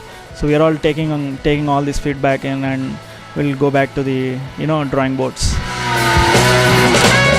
So the main game is a 12-hour narrative game. So 8 hours is the actual campaign, which is broken down into multiple chapters. And if you are a completionist, you could probably play for about 4 more hours after the main game. You'd complete the rest of the side quests. This is a narrative game, so there's no tournament angle to it.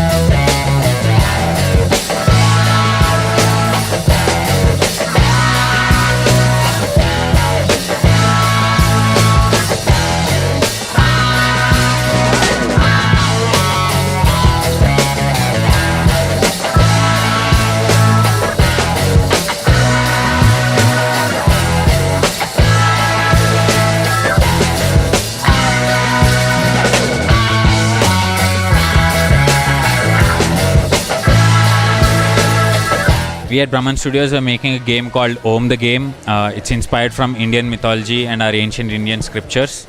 So our journey had begun 3 years back when we came to the conclusion and the inception of the idea that we wanted to recreate the old epics for the new generation, to just visualize the astras colliding and the elementals colliding as well. So that was the initial inception.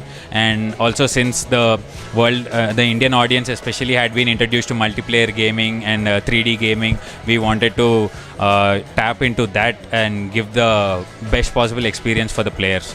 So since competitive gaming and esports are on the rise, we are also planning our game to take it to that level. And with the infusion of our Indian culture, I think it's a perfect mix and blend of what a proper gaming, a competitive gaming experience is, and also what you can take back from the game as well. So you do get to learn about different new concepts of our Indian culture, and also simultaneously play and have a lot of fun with your friends and against friends as well. So the main USP of the game is itself multiplayer gaming. You get to play with your friends and against your friends, and also the whole competitive scene. So the reason for that is there are two different genres of gaming. There's like casual gaming, and then there's mid-core and hardcore gaming. So casual gaming mostly includes like spending or passing your time, but whereas like hardcore and mid-core gaming also involves the competitive play. Like every person wants to keep getting better in their life. So, and to some extent of that, maybe we do not find so much competition in life, but that's where games help us do that. So we do get to keep getting better ourselves, and keep becoming masters at the game. So that's the kind of potential there is, like when a gaming industry is slowly booming. The Indians have especially gotten used to this kind of gaming, and it has a lot of growth. And also the reason that personally I like single player games as well, apart from multiplayer gaming, and single player games offer a whole new story and lore and narrative design that actually enhances the growth experience of the player as well. So that's what we had tried to merge in this game, and I think it's a beautiful fit, and we should be really thankful and like grateful to the whole culture that we have been brought up in, and we are as a part of. And we're just grateful, and we want to just do a great job and bring the best out, not only for Indian but also the global audience around the whole world. So currently we are planning it on for mobile, but the game design has been in such a way that once it's successful on a mobile, we'll have better resources and traction to actually venture into other gaming consoles and PC as well. So the game design has been done in such a way that it's going to be fun playing on any kind of platform. It's a 3D game. It's a third-person game. Initially, while concepting and thinking of like how to approach this game and this concept, we thought like the top-down perspective is probably much easier and like very common. But since the people have been used to 3D gaming and the better phones, better hardware of the phones coming out, it's definitely achievable to give them a proper immersive 3D experience. So although the development journey has been much more complicated, seeing the players' reactions and how immersive they are feeling is actually worth all the effort. So the game is currently in closed testing. It is available on Play Store for people who would like to support us and actually check out the new elements and also be a part of our gaming entrepreneurial journey. So anyone who's interested can come on to our website omthegame.com, or also join our Discord server. So once you pre-register, we'll be sending an email with the Play Store app link, and yes, please do come join us and enjoy our game, and also support us and give us your feedback. So our game is exclusively like free to play, but also we'll have in-app purchases and like ad monetization as well. And also we have plans of giving subscription systems similar to the Battle Pass, but what we have done is we have done a very unique way of including the Battle Pass system into the whole story and narrative driven game as well. So like it's anything that you actually subscribe for is going to be part of the whole story, part of your whole experience, as in general, not just like a asset that you just buy and purchase. So it's going to be part of the whole experience. So currently we are planning to launch it in India and venture into the Southeast Asian markets, because it is the biggest mobile gaming market in all over the world. And so currently we have like couple of so we have 14 different locas, 14 different arenas, and there's a whole player journey that he experiences. So we are going to be releasing that in step-by-step phases, where like for the initial release itself we have about 3 locas, and slowly we are going to add 2 more until the whole vision is realized. And after that we'll definitely go into ranked matchmaking and the whole leaderboard system, where we actually have designed this game to be a competitive game. And soon later what we want to do is like we're also creating a whole world, a whole story around this world that people would love to be a part of and try to explore many new other things. So we have many seasonal events planned out as well. So as the game keeps progressing, the players get access to a lot of whole new content. Again, which is a part of the whole world and from our Indian culture. So they get to experience different gods, their abilities, the lore behind them, the essence of what they stood for and why they are actually prayed for and everything. And so the future that we have is we want to make standoff games, game modes in this game itself. So like co-op play will be a very fun kind of experience for players people who know about MMORPG dungeons and raids. They'll probably understand the whole concept of co-op play. So you as your friends, instead of playing against each other, together you guys can go and beat a very strong boss and a world boss that will actually give you all your whole team a great fun. And even more future plans that we have is we want to get into AAA titles using the same world. So we have keeping that in mind is how we have designed the whole story and the narration to go ahead. So we do have 2 expansions planned for this game. So currently we are focusing on the first expansion, and the second expansion is going to be even more fun and even more intricate gameplay details and a lot more fun. So we are a team of 5. I myself am the game designer, and my friend Dheeraj, my co-founder, he's the programming lead. He's also the CTO, and we have another person for the 2D artist. He's Pawan. We have the 3D artist. We have Raghu, and we have a Unity developer as well, Stanuj. We are a team of 5 currently. I'm really grateful to have this team helping me visualize my dream and vision that we have. They're all such committed people, and just like to have such committed people working together on my dream and vision, it's been a blessing, and we're just trying to do our best and bring out the best possible experience for the gamers.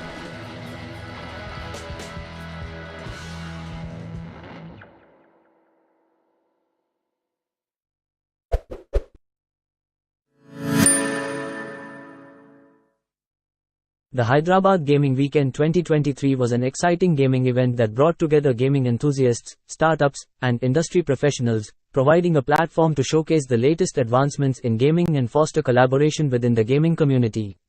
During the event, engaging panel discussions took place, where participants shared their insights and perspectives on various gaming-related topics.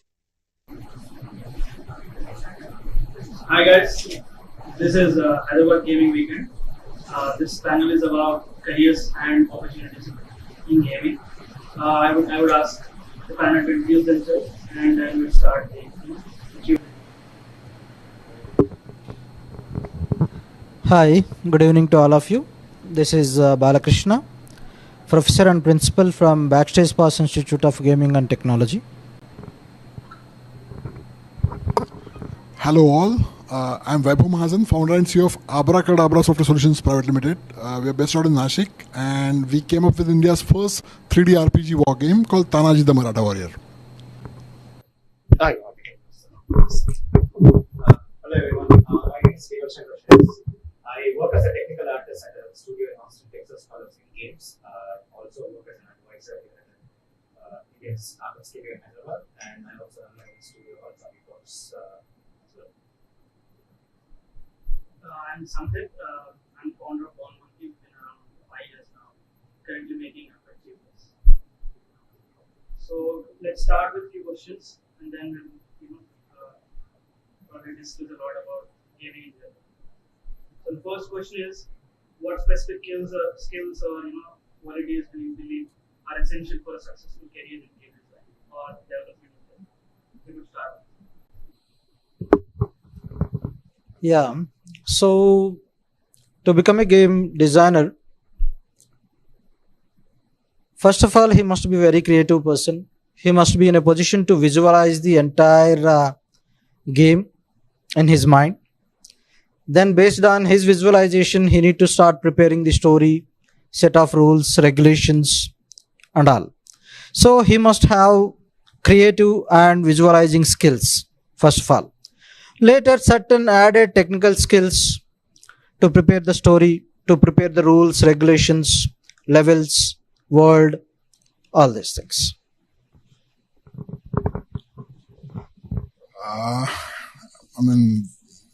Actually, I totally understand that it's a tough challenge to have game developers and designers.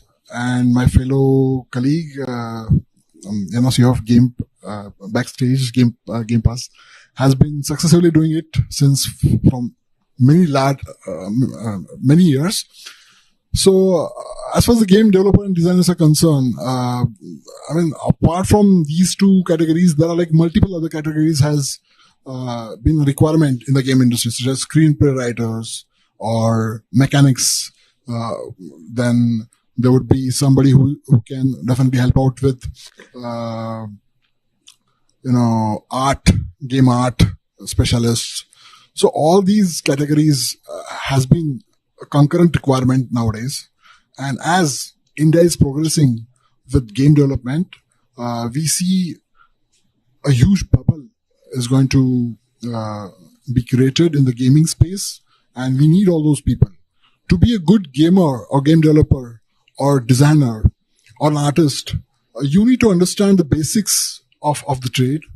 And I guess those would be, graphical understanding.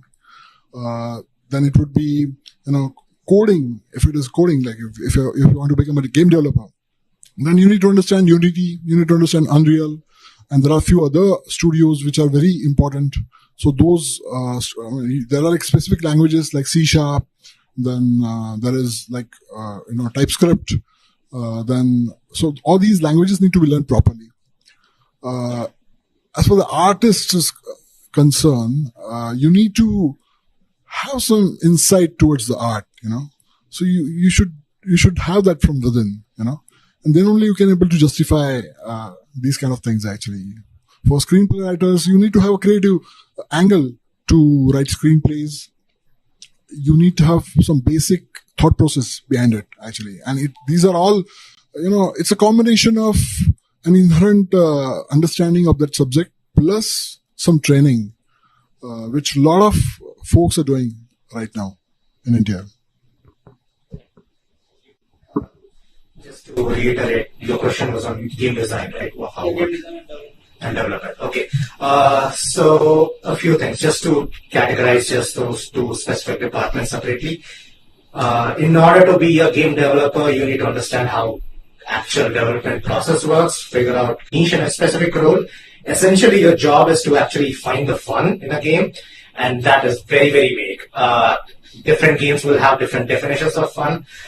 In terms of skill, like you may know things, and it's great that if you know game in terms of art or something like that, but 99% of your job will be in Word and Excel and communicating with people. Communicate your ideas, and if you do these specific things in these specific order, we will actually have the fun found out in the game. That is what a game designer will do.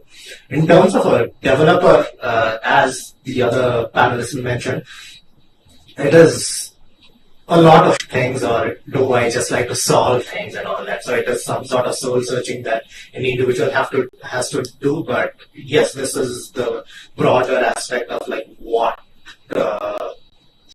But definitely agree with the panel where creativity is one of the most important factor for this. Not just so game development is game developer as in is a umbrella term would describe anyone between game artist, game technical artist, or game designer or whatnot.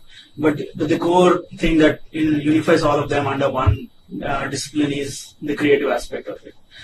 Without that, you're just making a software. You need to understand if that is something for you. At the same time, skills that are necessary for a game designer, I would say, at least for a game designer that specifically is concentrating on designing systems or let's say level design or whatnot. You have about 30 years of game design that is available to you in terms of games, commercial games. You play all of them, as you play, you need to play as many games as possible. Lock and load all the mechanics that you feel are something that have pushed the medium forward, right? So note them down, keep them in your memory, and next time you get to design something, you could use some of it, remix it, rematch it, and make something new. So I think that quality of observing from what is existing already, and at the same time getting inspired from real life. So I'll continue if you want to add something, yeah. About the game programming or game developer.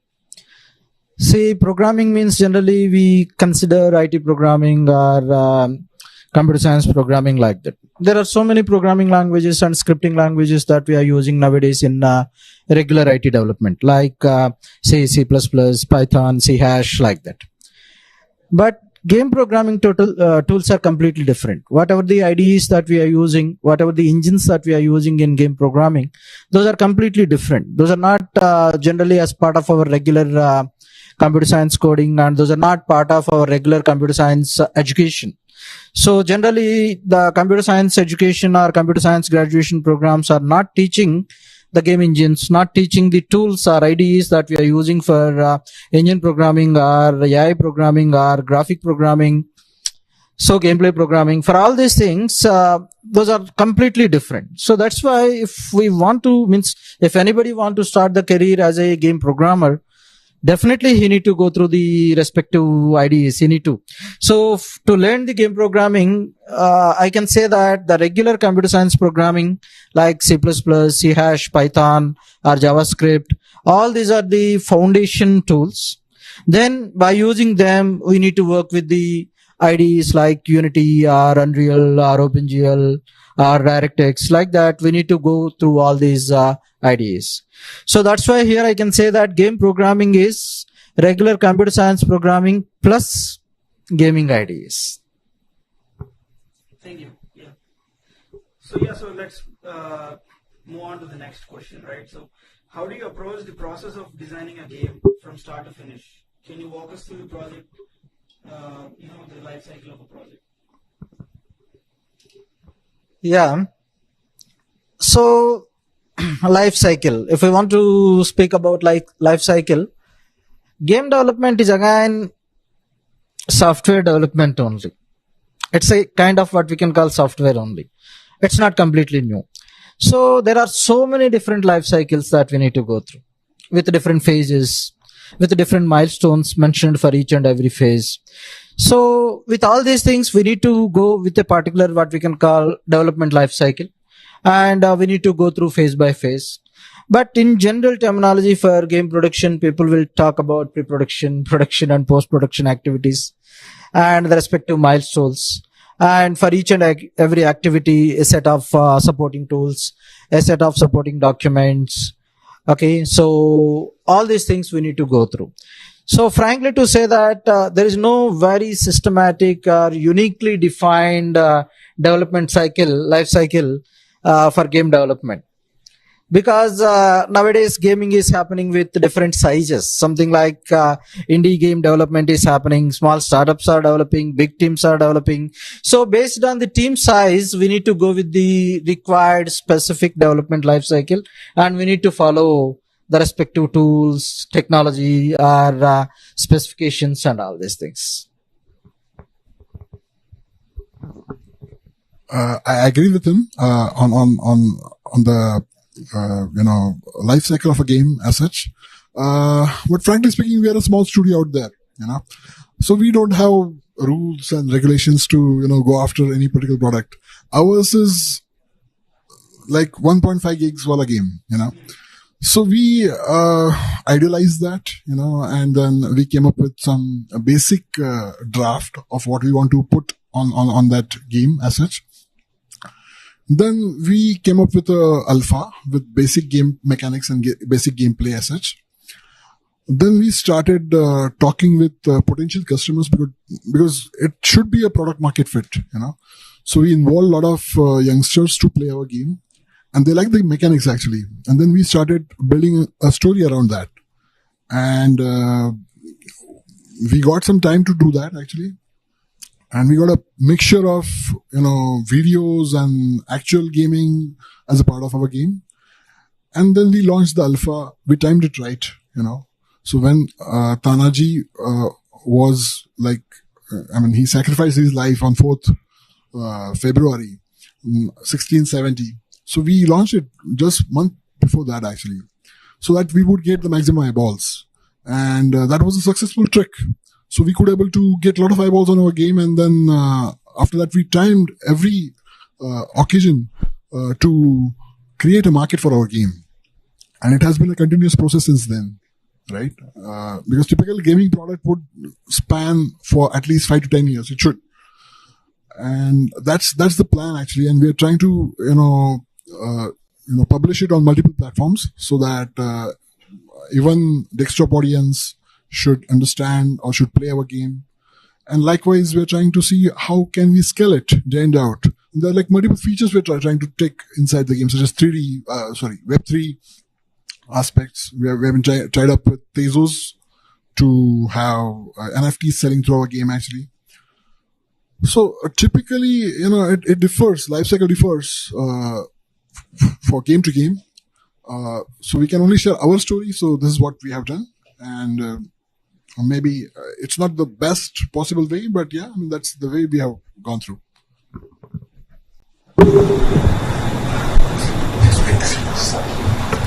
So this is going to be a long answer. I think the best way I can explain this is by giving you a case story. This is what most game studios in Dallas use, including Gearbox, Entertainment and all that. Essentially, the idea comes like, for example, let's say you have a creative director or an executive producer saying like, hey, I want to make a racing game. That's it. Basically, things start jumping into it. What you have, the first milestone there is something called a splash hack. It essentially is take whatever stuff you want, slap it into the engine, do whatever you want, and find the fun.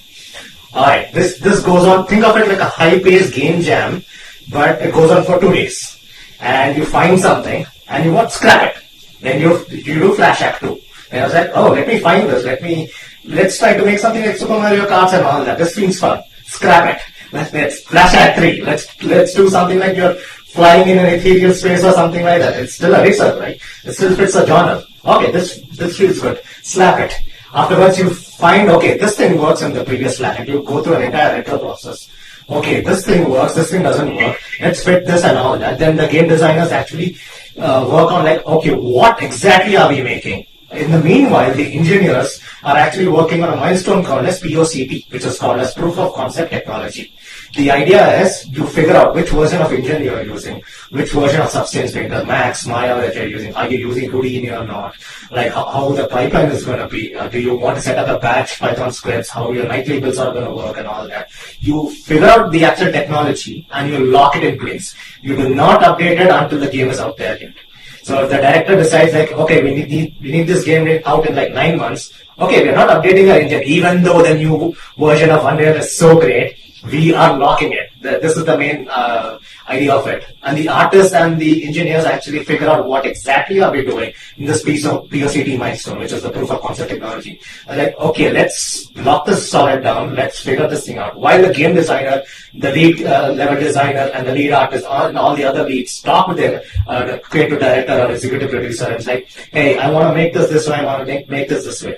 So in our case study, our game designer came up with like, hey, let's make a Mario Kart kind of racer game, like how the executive producer want, but let's make it in the realm of Toy Story. And everything's going to be massive. You are stuck in a bathroom and just like trying to find your way around this thing with different powers up and all that. He picks out a narrative around the actual fun of the game design, which was initially discovered during the previous milestones. Then you run into a milestone called as proof of concept gameplay, POCG. The idea of this milestone, long story short, is finding the fun, or rather, since the fun was found out, you coherently gather individual bits and implement it together to have, hey, this thing works. We can actually implement it, and we can. This can be a fun gameplay for a longer this thing. This will go on for a month or two, depending on how the producers break it down. Then you go into your vertical slice section where they take one small segment and they say, this is how the end result is going to be. It could be the corner of your bathroom or like a sink or the center of your track or the finish line, whatever. They pick just one part and say, this is exactly how it's going to look at the end product. While the other level designers think about how the level 2 and level 3 maps are going to be. You think on the larger scale picture and people work in tandem a lot.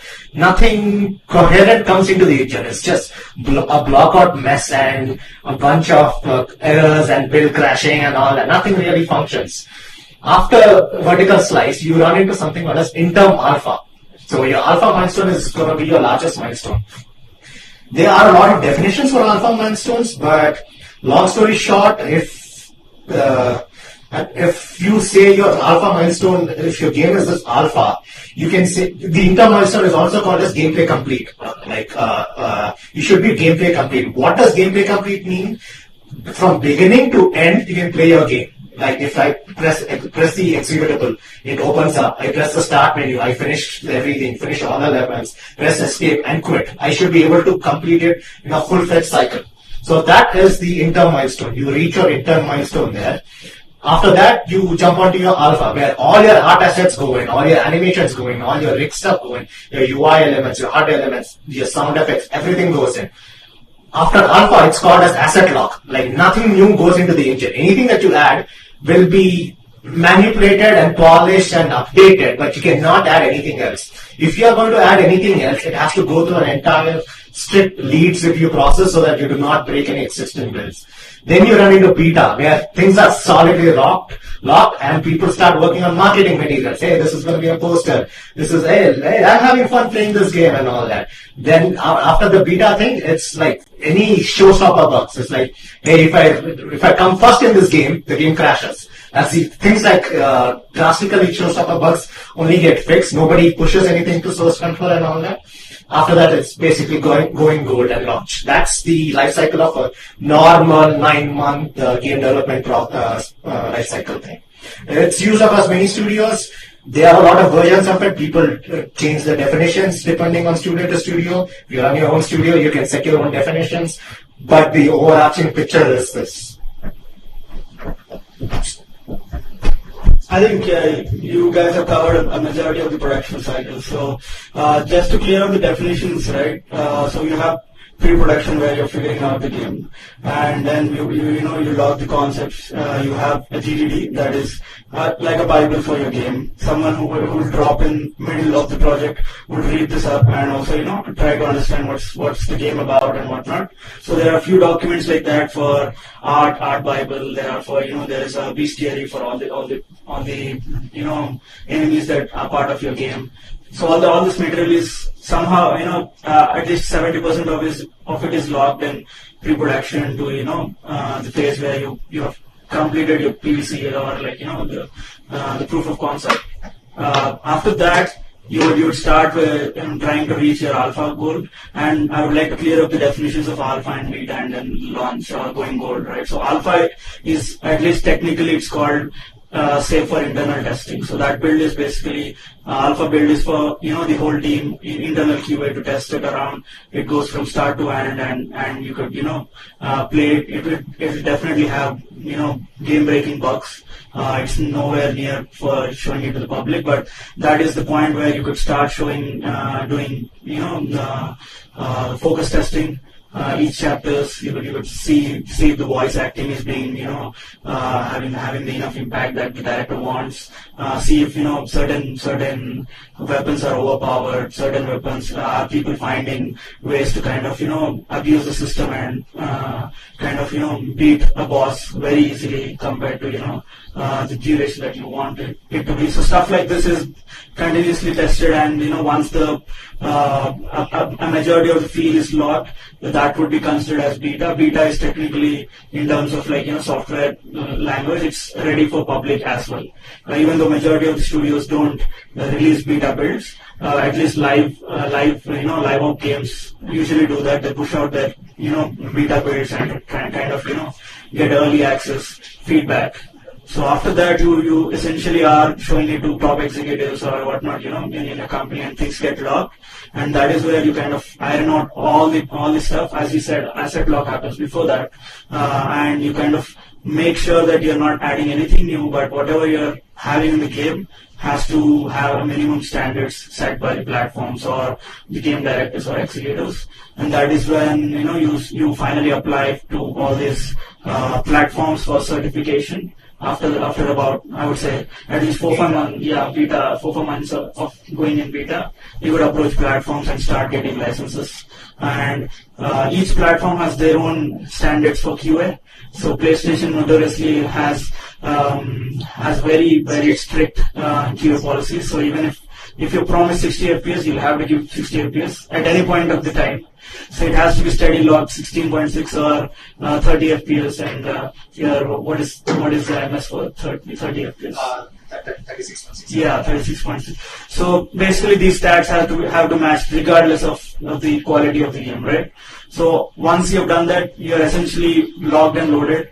Your game could be, released based on your release date, or could be sent to the publisher, where he'll make a bunch of, millions of CDs, if that is the kind of game. Or if it's for mobile, this would be the point where you start marketing it like a madman and make sure you're getting all those early access and whatnot, pre-registrations and whatnot, and then hope to God that your game is liked by millions. So that's the whole, life cycle of a video game.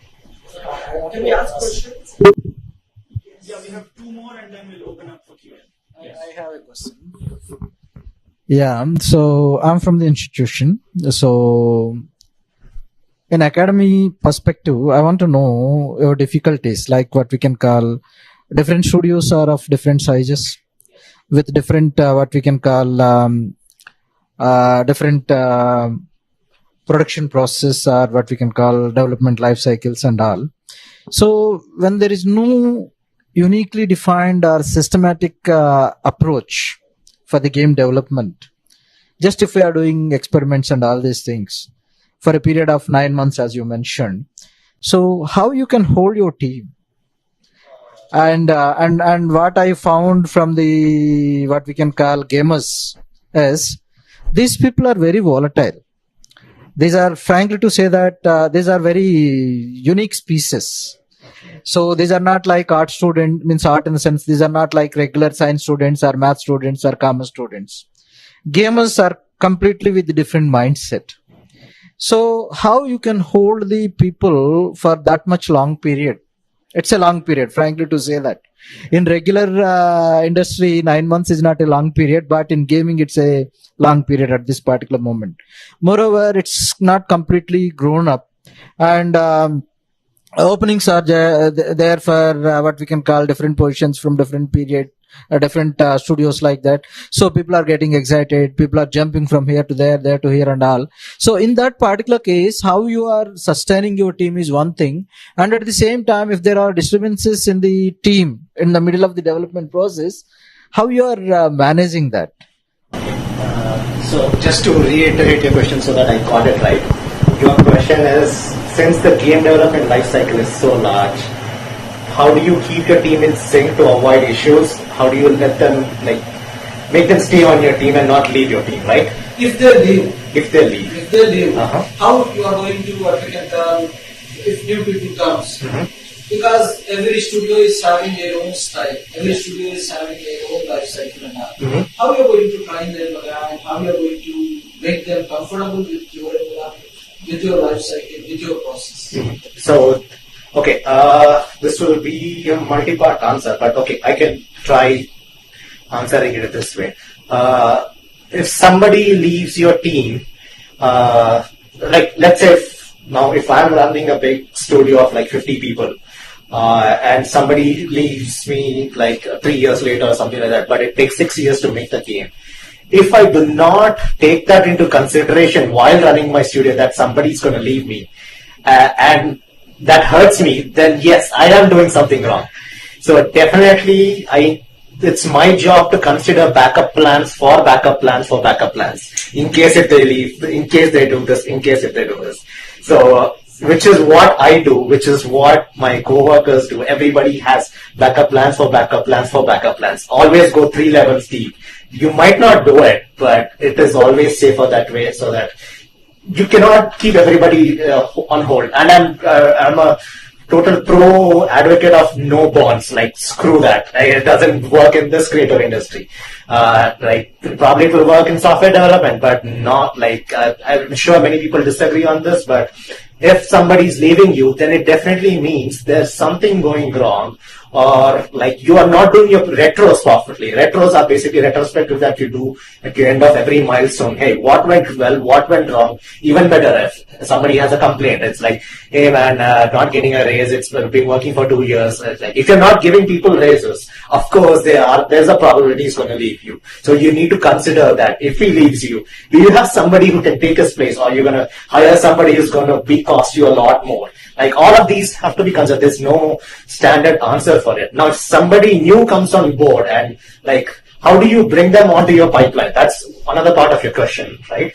The best example that I can give you something for that was also taught to me was document the hell out of things. And like, yeah, it's tedious. It's not something that people look out for, but you cannot spoon feed everybody. But you can tell them, hey, this is our wiki. Just spend a week on it. Just read through stuff. This is how our pipeline works. This is how we approve things. I mean, if you apply for any,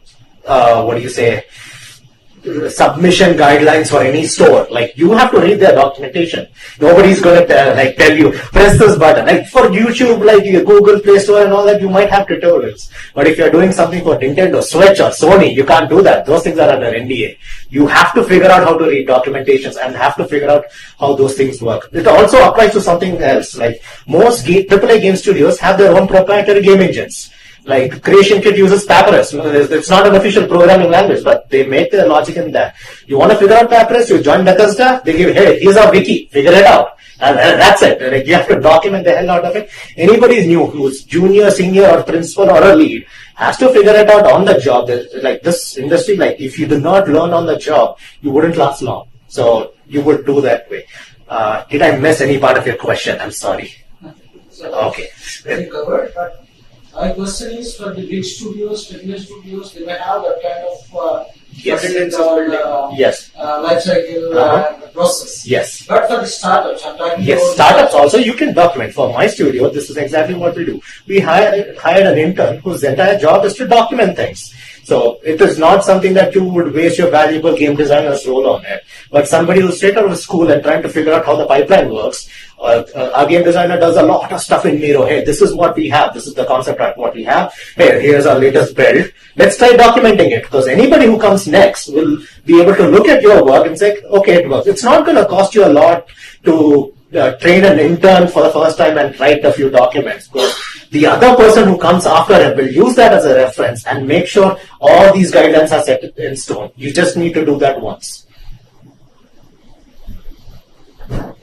Got it. But for smaller startups, like you said, we cannot hire redundant people, right? So this is why Elon Musk came in and fired a bunch of people in Twitter, because he had to rehire them because he figured out they were not redundant.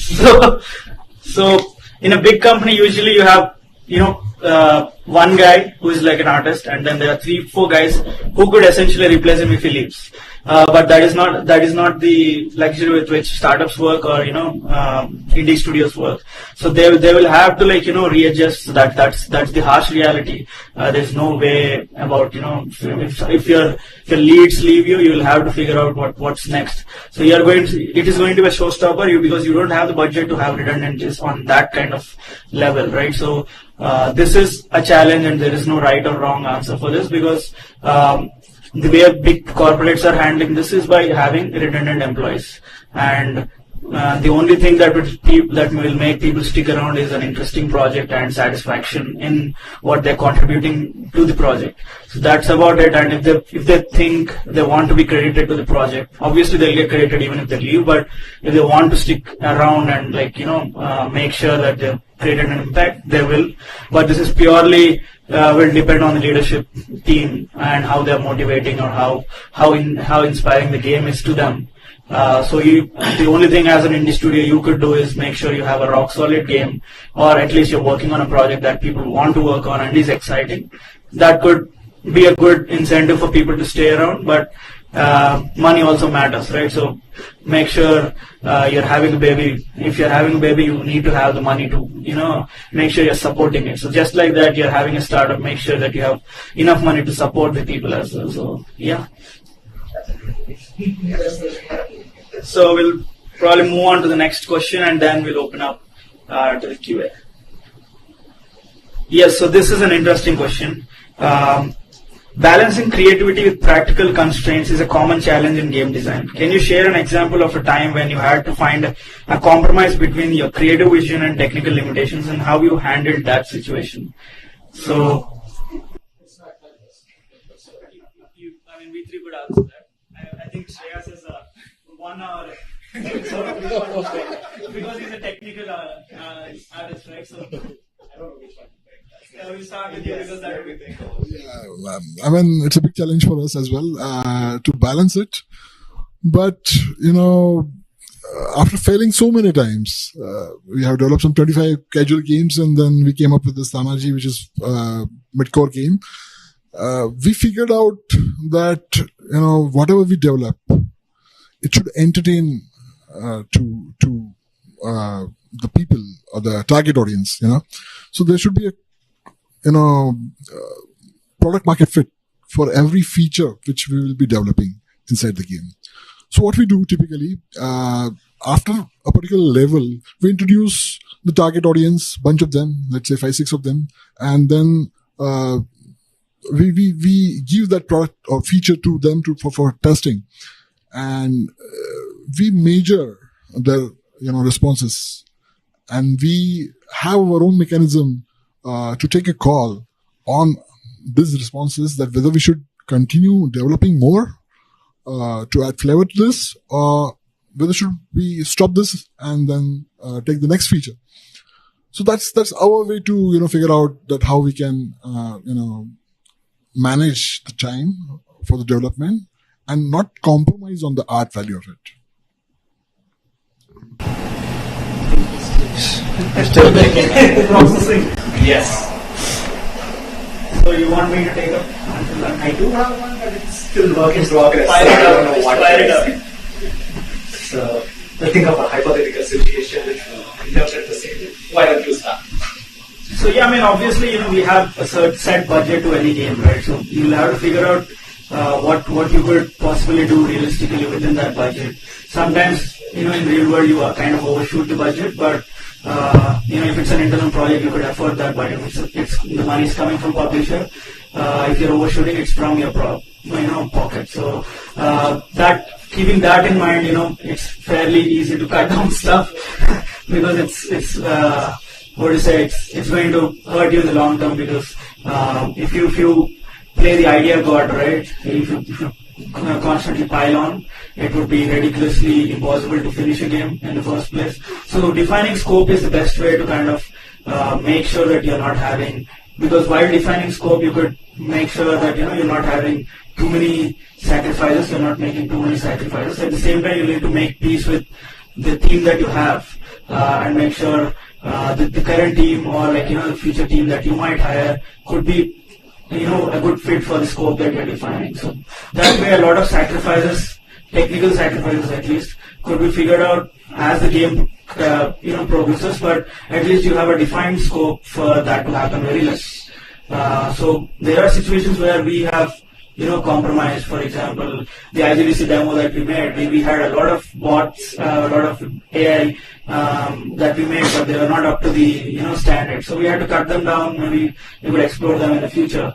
But the point is, we were able to pull off the bots, but it's just the AI was not as satisfactory as one would think, right? So if your standards are set in a certain level, you would possibly have some technical calls, and where you would reduce the complexity. There is a scene in Occult Chambers where we had to have at least 2,000 snakes on the floor.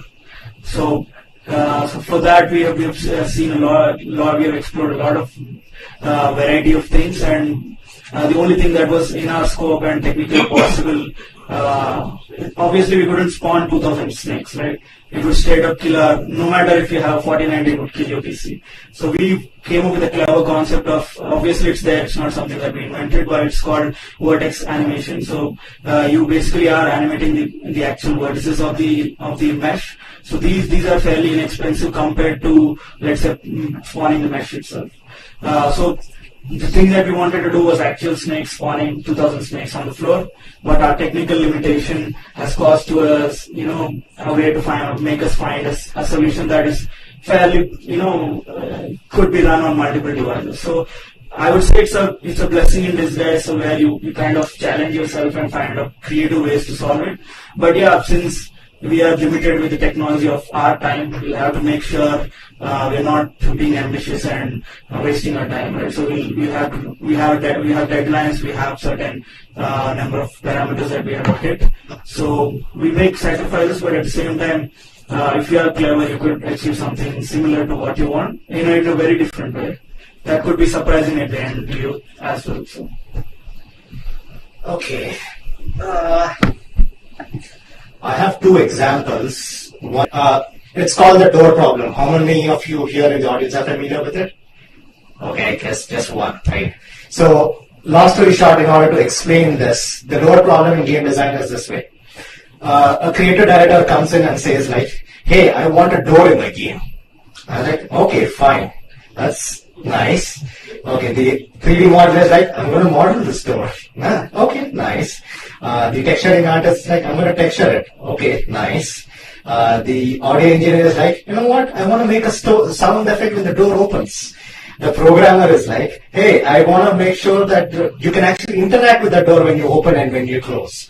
The AI programmer is like, well, what will happen if AI interacts and it closes? What will happen if the player interacts when the AI tries to interact when it opens and closes? Which sound should it play? Like the other audio engineer is like, you know what? I can make a sound that you can hear it from a distance if you turn away from the door when you interact.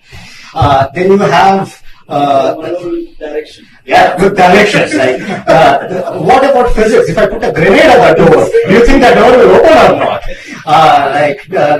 You see, every one thing that you try to add in the game, it spirals down into dominoes of problems along the way. So, in order to find the right balance between creativity and like technical challenges, it's like there's this motto that I was taught to me by my professors. It was called KISS. Keep it simple, stupid.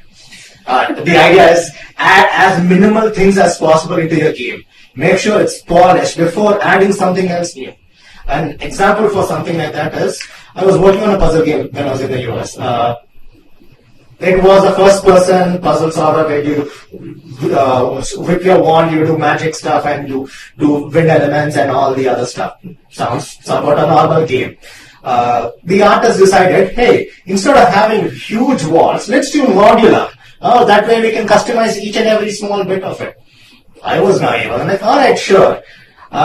Then we realized we want a large surface area. So how do we do the walls? Manually clone every single one of those. And you duplicate things. Then you gradually select them. All right, fine. This can be done. We did crunch a few knives, but okay, we set just the entire level. We played the game. Everything was flickering. Like, what's happening? It was something called as occlusion culling. The camera tries to occlusion cull things. But if there are thousands of static meshes in the scene, this was Unreal 4.14 or 4.16. This was like pre-nanite era. Like, you guys didn't have all of these. Like, what the hell is happening? What do? You have to bake your occlusion volumes. There's something called as whisk groups in Hammer, in all Half-Life stuff. This is exactly what whisk groups are. Basically, you have to cut down your sightlines and all that. Okay, this works fine and all that. What happened to the shadows? There are all lines between them. I was like, no, how do we fix it? Okay, let's increase our light pass importance volume. Let's make it to 64K, 128K. What the hell, our build size is 16 GB? And like for an indie game, like what's happening? Every single static mesh has a light mass volume of like 256K. Okay, it released the blurriness. So what do we do about it and all that? We changed the entire lighting model instead of doing your directional stuff and changing it to volumetric stuff. Okay, it's fine. But again, performance is tanking when I look at something that's far in the distance. How do we do that? Okay, now you again break that into hierarchical LODs and basically cluster them, and again real time you actually, when you come close, you change it into normal static meshes and all that. Okay, we set the thing up and all that. All this happened because one artist decided, let's do modular because it is static, if we can have control. This is the actual issue that will happen if we like if we need good people with experience in a team, problem is startups usually do not have that, but this is something that you learn by doing things on the job. You just need to know what you're in for before adding anything new into the game. I think that's the best way I could explain how things are. Okay, so we are out of questions. We could, we are open to Q&A. So I have a question, sir. It's for Bala, sir. So basically, in India, still gaming is like parents. Basically, for parents, it's like time waste, time passing. And of course, many students are willing to come into gaming. So how do we convince parents? That's a main primary issue I see nowadays. Adding to his point, let's classify two different types of gaming that people can go and have their. Understand our situation when we started in 2010. Okay, so in 2010 when we started the gaming college, even mobile games were not there. Games means only PlayStation based games or PC based games or some games we use it to play on Facebook, something like that. So at the time when we do the marketing, sir, I'm very much interested. Please talk to parent. Please convince them. And when we call them, simply they used to say that, what are you talking? We don't let our kids to play the games. How dare you ask us to let them to do a gaming course? We started with that kind of situation. And we struggled a lot for the initial 4 or 5 batches, almost up to 2016, means almost around 4 or 5 batches, 3-4 batches something. And till then, we also don't have the solid answer to answer them. Because everything is assuming. It will be like this, it may be, it's something like that. But by seeing the achievements of our first 3-4 batch students, by seeing their success stories, by seeing their placements, then if some parent is asking, then now at this particular moment, confidently we are able to convince the parents by saying only one thing, that if the student is interested, if the student is passionate about gaming, it's a super one. Career opportunities are good. Now I am able to give the stats to them. No way the engineering stats are comparable to gaming stats at this particular moment. Engineering jobs are more, but how many colleges? How many lakhs of graduates are comes up, ask about the placements? I can say that an engineering graduate or some other graduate can start their career only after the completion of their graduation, after getting the certificate, after having 3 to 6 months of training. Those are able to work on the project, but my students are able to work from 3rd year, 2nd semester. So if we make the education in gaming like again a traditional kind of education or something where just teachers can teach based on the experiences. They can teach with applications. They can teach with practicals. Very confident. If I have a student, first my question is to the student that, are you interested? Yes. In which domain? Means like whether you are interested in art or design or programming or we are. And I can ask my set of questions to know whether really he is interested. Because many of the who are saying that I want childhood. Then I used to have my set of questions to assess. Then if I feel that student is really interested, then I'm having my own documents, I'm having my own stats to convince the parents nowadays and to explain them about the industry and to show what we can call everything now with evidence. We are not telling anything by assuming. We are telling everything with proof. That's the way how I am doing now. But in 2010, it's almost something like every day we used to have scoldings from the parents. Some parents, once I was, he started shouting on them, scolding on them and all. Then those are unable to handle and they called me. I also tried to convince, but he didn't. To join in my institution. So I'm not asking anything. If you want, you can join, otherwise just go. By saying that, for my lunch I came to my office. He came quietly to my office, filled the application, paid the fee, took the admission and just went out. Not even a single word. Okay?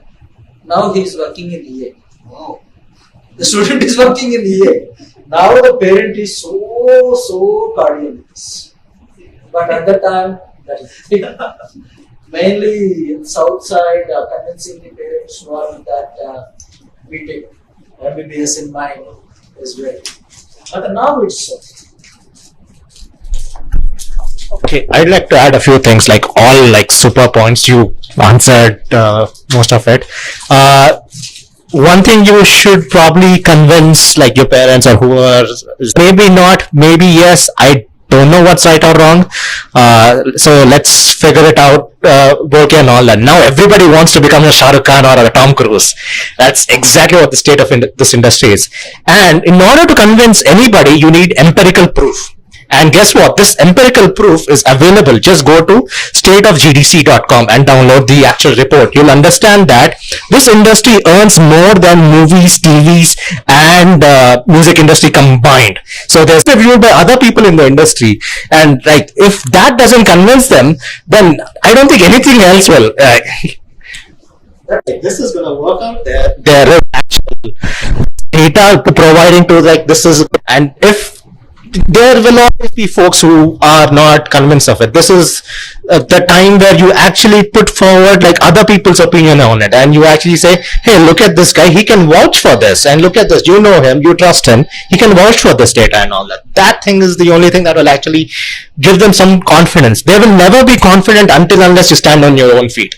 No matter what you're doing, even if it's software development, they'll always have their tense like, is this guy gonna get a job or something like that. But no matter what, at the end of the day, they want you to be successful, be happy, and be like enjoy what you're trying to do. Yeah, one more thing to add to this is, as this kind of education is new to us, most of the people don't know about this kind of education institutions or courses. For example, if I'm in a village, I want to pursue education in gaming.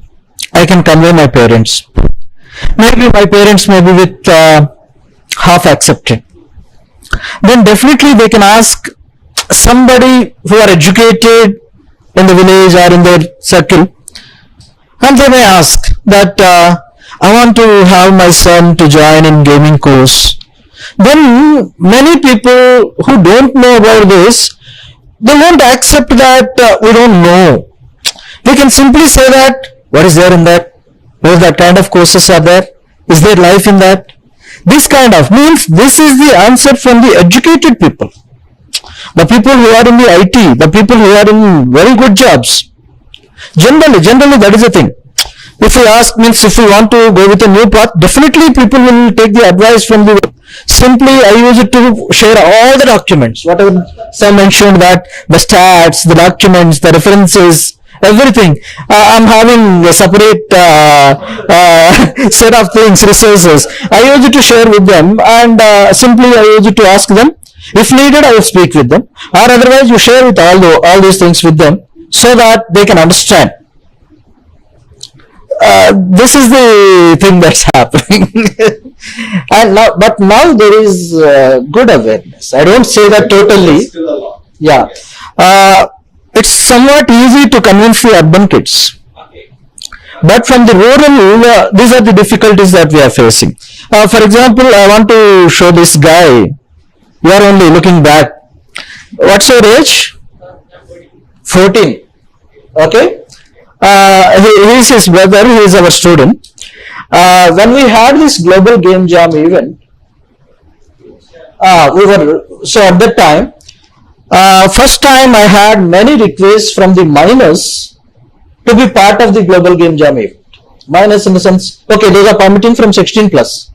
But I'm having many from 14, 13 school going kids, many requests. And I got calls that we are unable to register because of the age restriction. Then I changed the age, 10 plus. But the people are not accepting. Global Game Jam people are not accepting. That guy came to the event. He was part of the event for 2 days. And he himself, along with his brother, named only Sim only. Again, he's a Unity programmer. And he developed it. No? he's the programming guy. Those two developed a game. Now, parent like means parent like the parent of this kind of people. They know the things. Those are simply coming. Those are giving the respect to the interest of the students and all. So mixed thing are there nowadays. When I was doing my undergrad, I made an action shooter which I spent over a year making it. This was like a time before Unreal was free. I had to pirate it and run it. And like when I did that, they said we don't just accept games. We don't really understand this. That is the actual statement of an education institution, which is actually teaching computer science engineering. So things are changing, but there's a lot of precedents of like we are too backwards in that, and I'm glad the state of the industry is improving. It's just this needs to keep moving forward a lot more. I have a question. So, as like game developers, like the whole creative aspect is also very important apart from the technology and all of that. So creativity comes from inspiration. Like we get inspired. So most of it is like we have to play games. So if you want to make games, so if you want to make films, you watch films. If you want to play games, you play games. So like how much as you as a part of an institution giving to your students like games. So like a lot of students would come like with a craze, right? Maybe their parents themselves see the craze and they just want them to push them into gaming. He doesn't know what he wants to do, or like he's just fascinated, he just wants to get into gaming, but he still has to find a center. There's inspiration of what, and that only when he gets connected to a game. How much are you pushing them to actually play games, right? Like what is your curriculum? Like is there a part of your curriculum that you actually make them play games, push them towards games? Yeah. So the people who are joining in our institution, kind of our institution, are gamers. Core gamers, no doubt in that. So at the very beginning in 2010 when we started, we had a separate game launch. The reason is at the time games means only PlayStation based games, PC based games like that. At the time the entire game launch is always busy. We had less students, but classrooms may or may not full, but game launch is always engaged. But once these mobile games came into the picture, now everybody is having phone. The phone itself is a game launch for them. So now these people are playing games like anything. If we see our hostel students, for example, outstation students who are staying at one place during the night, if we go to the hostel, if a new guy enter into the hostel, it's something like a den. It's something like these people are with headsets and they don't know how much shouting those are making. And we use it to get the complaints from the neighbors that what these kids are doing during night. Those are screaming, those are shouting, those are creating so much noise and all. So now we're having game launch again. We're having game launch. But frankly to say that many people are having their own consoles, their own PlayStations, their own sophisticated PCs. I don't know how many are very seriously using them for education, but 100% those are using for playing games.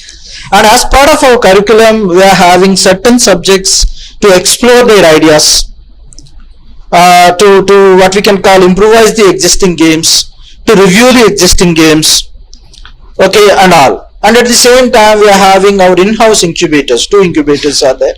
We are having our in-house incubators. Those incubators are to explore the ideas of the students, to polish them, and to make them comfortable with the required infrastructure support, mentoring support, and all. So we are encouraging. It's not something like we teach, you listen. No, it's very interactive, and we can encourage our students like anything. That's why only starting from our first batch was started in 2010. They entered into third year in 2013. Starting from 2013 till 22, in every what we can call competition, maybe from IGDC or Casual Connect or Microsoft Imagine Cup or Global Game Jam, whatever, almost in every competition our students are with winners or runners from every competition. We are encouraging them like anything. So many good concepts and all. So, that question, like, so what was the reason in the first actually started a gaming institution way back in 2010 when like times were really hard. So like, what was your vision? I'm not the founder, frankly to say that I'm an employee, but I'm there in backstage pass from the very first day, heading in the same position. I'm the principal and professor from the very first day. It was founded by Mr. Surya Prakash. He's younger than me. At the time, he's around 22, 23. He's a gamer. He's a gamer, and he went to Vancouver. He completed his course there, and then he came to here to establish a game studio. Okay, while coming, he came with 2 UK citizens, 1 USA citizen, and he. All these are from Vancouver. They came to here. They want to establish a studio, and they started searching for the skilled people to work for the studio, but they faced so much difficulty there. Then they thought that, okay, why can't we start training also? But at the time, they were not into this kind of graduation or lengthy programs. Okay, why can't we start short-term courses? With that idea, they established what we can call institution. And this name is also something like a peculiar name. Backstage Pass is somewhat peculiar name. It was suggested by those USA and UK citizens, and they started. And for that, they had a good architect. Actually, that architect is from Jawaharlal Nehru Architecture and Fine Arts University, connected person. They came to know about it. That university was divided from JNTU in 2008, and those are looking for expansion, because that's a fine arts and architecture university. Those are looking for expansion. They came to know that something is happening like that. Then they offered the affiliation or collaboration at that particular moment. This is at the time there are some people in the university who are with good vision. They had some vision that it's going to happen in future, something like that. They offered what we can call collaboration and affiliation to us. And like that we started in 2010 with 4 students. Now we are having around 500 plus students in the premises with bachelor's, master's and advanced diploma. And we are very focused only into gaming education. We are not touching any other area. It's not something like animation, gaming, VFX, gaming, not something. We are purely into gaming. In the gaming also very specialized courses, because programming is the technical aspect. Art and design is the creative aspect. Generally for the programmers, they need to have good mathematics and physics skills. But generally art people don't like mathematics. That's what I found. So that's why we are having very specific courses. One course is only for design and development, means programming. One course is only for art and design. Recently in 2019, we started one more bachelor course for AR VR. That first batch is just this year passed out. So like that we are having very specialized and very focused courses, and we are having great support from the industry. That's I need to mention, because without their support we can't do anything. In order to starting from the beginning, starting from the structuring of the course structures, preparation of the syllabus, and helping them for mentoring, because industry is looking for the skilled people. No need to a person to come to us to teach, because those are having good pay, their area of interest to work in the industry. But the industry people are asking, sometimes those are requesting their own employees that go deliver some content there, teach them. We need to, at the end of the day, we need to hire them. So it's something like we are not teaching them, it's something like we are training our own employees. In that way, the industry is really supporting us. Other 2 questions on the gaming institutions versus like self-learner in the gaming institution. Yeah, that's a good thing. So previously there were no institutions. When these people started the career, there were no institutions many. So they depend upon the available resources, web resources, art tutorials, something like that. Yes, for that great motivation is needed. So even though we are having that kind of interest, if there is no proper path, if there is no systematic approach, we can't sustain that kind of motivation for longer period. We can lose the interest at some time with a lot of difficulties. And even we can't convince the parents that we need to be in that particular industry. Or what we are doing is, ours is very systematic approach, starting from the fundamental. To become, if you want to become a game programmer, what is the foundation that's needed? After that, in a systematic approach, with the required core content, we are in a systematic way we are nurturing the students. And initially, frankly to say that at the very beginning, to convince the parents, we had the first program as computer science and game development. And I used to say that parents used to ask, if the gaming is not going to be there, after 4 years if there are no jobs, what is the situation? Then I used to say that it's computer science plus gaming. So computer science is there. If gaming is gone, you're having your core. So in that way, but in these 13 years, 9 batches completed the graduation. From those 9 batches, maybe around 1 or 2 students who are in IT. Almost all those people are also because of their family constraints. Someone, one guy is there, he's a good programmer. He started his career in gaming only, but finally settled in Calcutta. But there are no good, many game studios at that time. It's long back story only. So he's in IT. Except that kind of candidates, all the remaining are in gaming only. So actually, I was Robert from BCA here. Like it's a first of kind in the President's University in the southern part. So I was a robot then. Before joining the college, I was mentors to the immersive technologies because I had 3 years of experience there. So I eventually my team, my friends who has been graduated recently. So compared to them, I had more skills because I was self-learner at the time. And how do you justify? Because I was running my own company right now. So still they are stuck with the unskilled, which is not equivalent to for the industrial requirements. That's true. That's only because of your motivation, your self-interest. I can say that in every batch I can find the candidates like you, but not all the students like you. Okay, I'm having students who started their own studios, who are with millions of downloads of games. Teapot Games is one game studio from our student. 7 Summits is one game studio from our student. Raunak is our student. So there are many. And at the same time, we are encouraging our students to start their own studios and all. So in that way, in every batch, there will be around 10% who are exceptionally good. But I can't say that everybody are like that. Like many of them even surely like interested to get into the institution, but I think it's just too expensive, like cost of 1 lakh or 2 lakhs. I think they just refer the YouTube videos. How can you even have like advice, because they're gonna be interested, guys, has to be give somewhat of support from your end for the institution.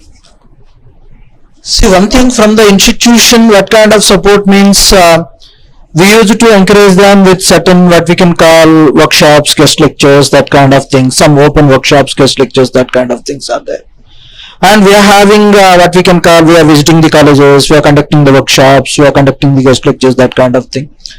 But when it comes to the material, that's one big problem that I'm facing, because there is no systematic approach. For example, for one particular subject, if for this batch, if I'm the mentor, I can teach that subject in my own way, in my own style. My material is different. Next batch is the same subject. For that, if I have a new mentor, that approach is again different.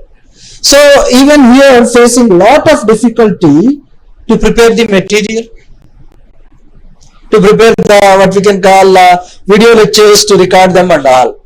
But in somehow we are streamlining, and we are giving multiple versions of what we can call materials, documents to the students, and we are asking them, these are the different approaches. By going all those material, you can prepare your own approach. That's the way how we are teaching how we are guiding the students. So add to that, in order to have to add to that, in order to have a proper approach to teaching this, in the game development, we use, when we are actually setting our milestones, we use something called as conditions of satisfaction. It's like, what does it take for this milestone in order to be completed. It is the same thing that was also used by our faculty for them when they were teaching us. Hey, you're learning programming. Guess what? You're learning to make your own game engine from scratch. You could make anything if you're making your own game engine from scratch. So, alright, so how do we actually teach things? So let's break it down into individual conditions of satisfaction. Okay, by the end of February, you will probably have one triangle on screen. And the end of March, you will probably have a console. The end of this thing, like you'll probably have so-and-so, something like that and all that. You'll have different games, different perspectives and all that. If you're building your own game engine, do you want to build your own render context, which is basically like your entire render system that is from scratch? Like, do you want to use OpenGL or DirectX? How does that work and all that? So, if you break things down into individual segments and like this is what it takes for in order for me to have my conditions of satisfaction, if you can learn that better at college, to go ahead. The problem with online learning is you do not have those things set in standard, so you are like just winging it. Okay, I'm going to watch this guy's tutorial, or I'm going to watch this guy's tutorial, which is great, because you'll go broad, but you won't go deep. Another thing, advantages about learning things in person in a college-based environment is you have like-minded people together. That is something that nothing online courses will do. We both had different experiences for sure. I can only talk about my experiences. The best moments in my life is when I did my masters in the US, and it's like every single person is a weirdo like you and like likes games and does weird stuff like you. You'll never find a more harmonious set of people in an actual college-based environment.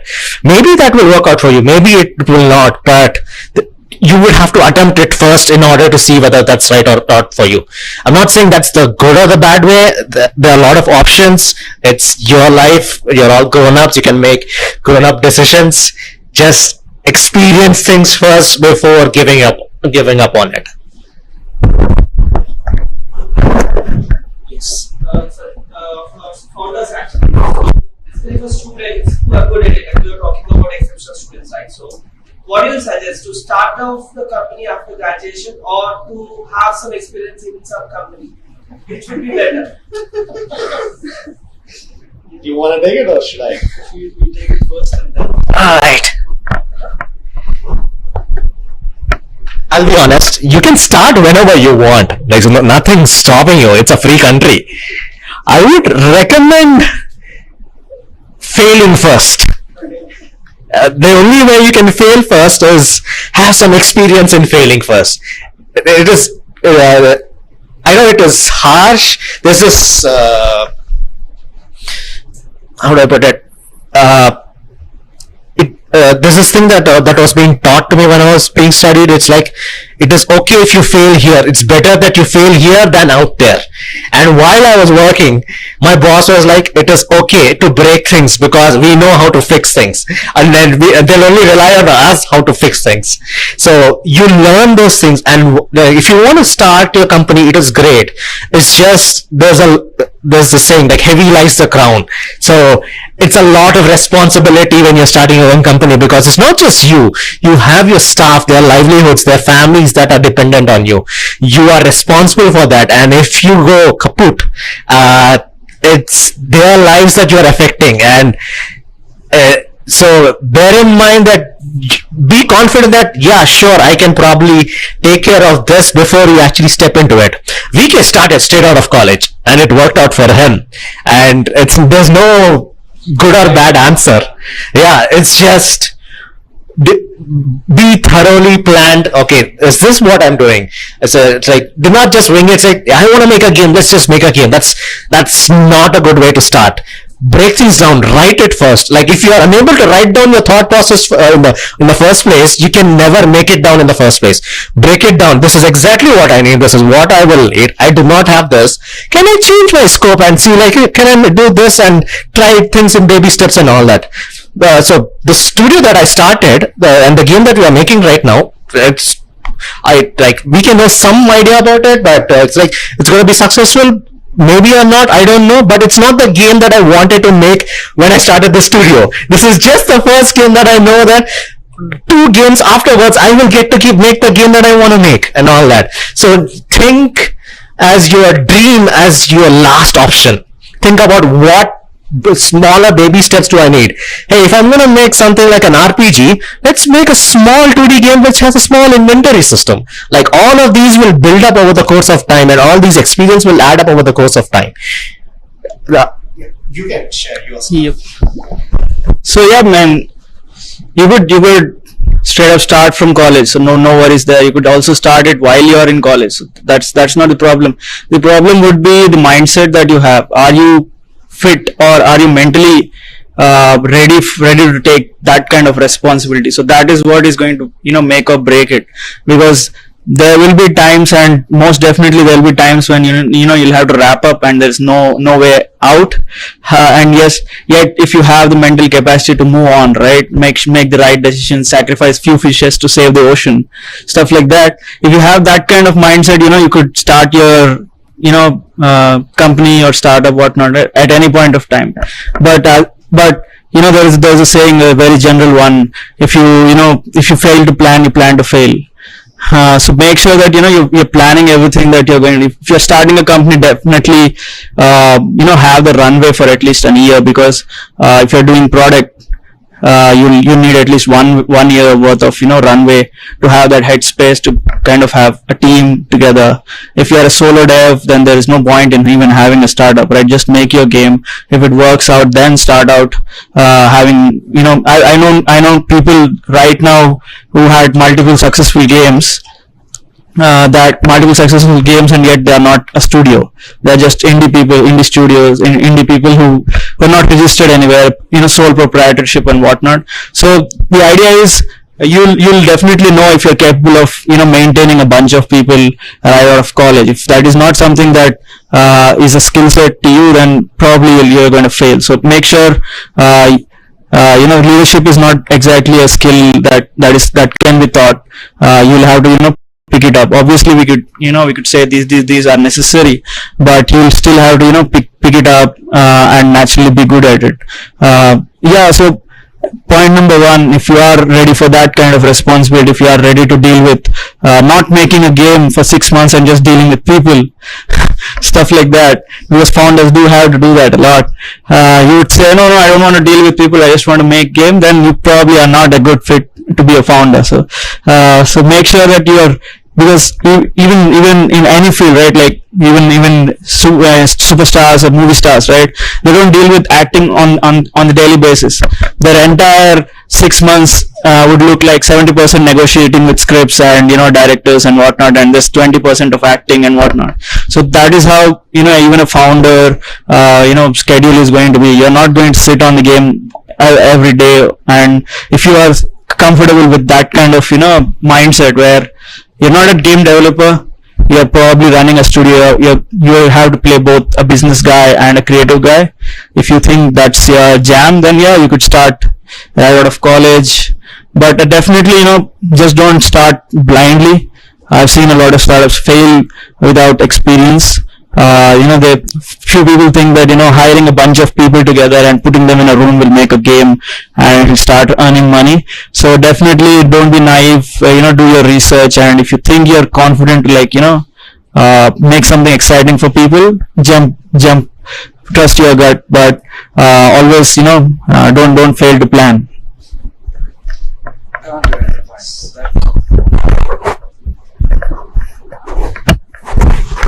So I saw many students of us who started their studios while pursuing the course in their second year or third year, did all the experiments. They have gone through the entire process of failures, normal game, then commercial quality game, that kind of things, good number of downloads and all. By the time of their graduation, those are with successful games. Those are with successful studios. We're having around 10 to 15 that kind of success stories from Backstage Pass. If they start developing the game, means we are encouraging them to register their studio. It's not costing much, but they can have that proud moment for them that it's my studio. Many people can register their studios, but there are some people who are able to continue with them. Yes, and another thing is during the course, if you start that kind of journey, there will be no pressure on you. Suppose if you are doing your second year or third year, if you develop a game, whether it is good or bad, whether it is with good number of downloads or not, successful or not, but everybody will appreciate because you did something, you started learning. There may be some failures. For next game, definitely you will do some betterment. Like that. Suppose if you start experimenting after your graduation, you need to answer many people. Parents, okay, we may convince the parents because they are with us, we can convince them. But what about the neighbors? What about the near and dear?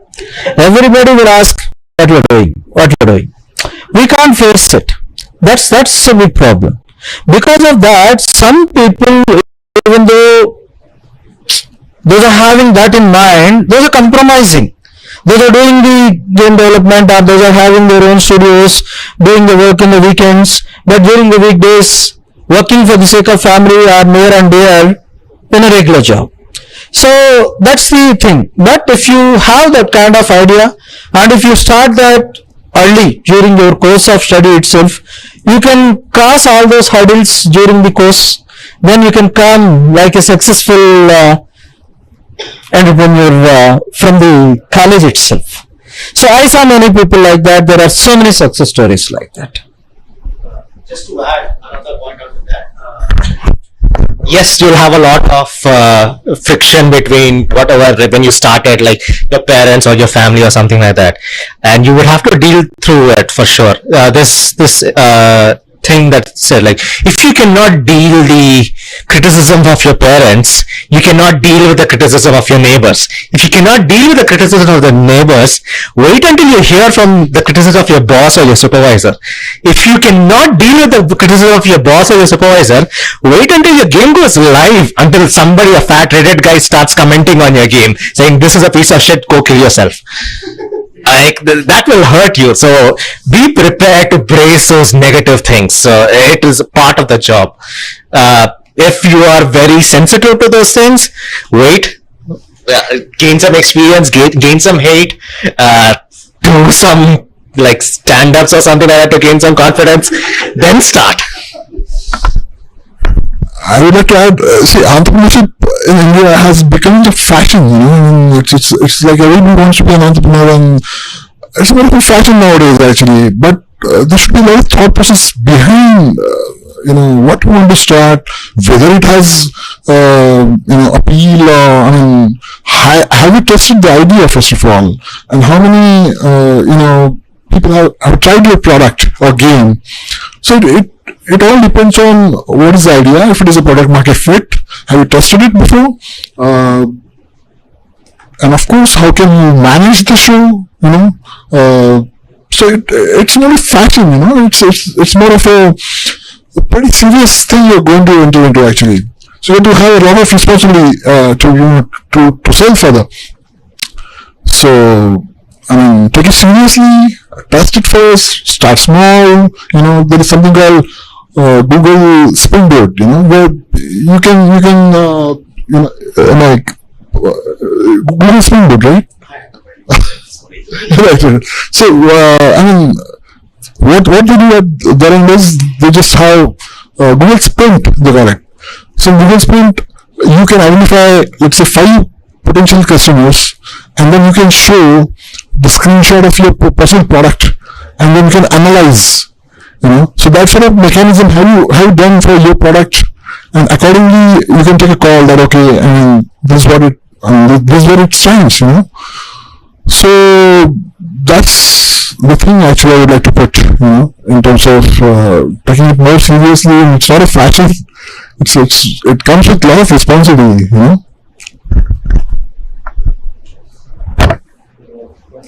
Any more questions? Yes, sir.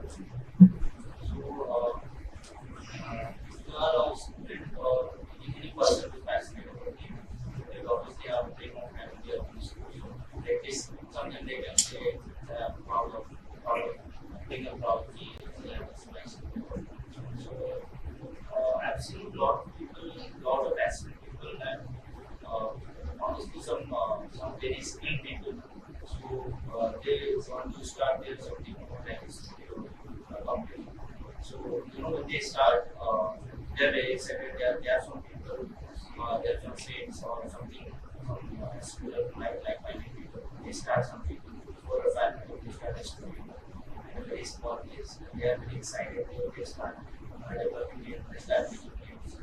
So, they have a dream of building a studio company in the future.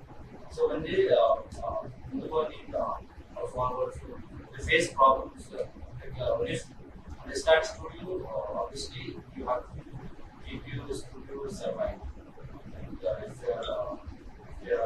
if you're a big team, you have to hire people. You have to build your team. You have to grow. So lots of people they have a dream of making their own game, making their own AAA games, and big studio company. So when they grow, there's a situation where you have to deal between your dream and your survivability. So there are lots of scenarios, lots of examples where people start their own studio company, and they have to finally get deal with working for some other studio, or either shut down, or that's the scenario.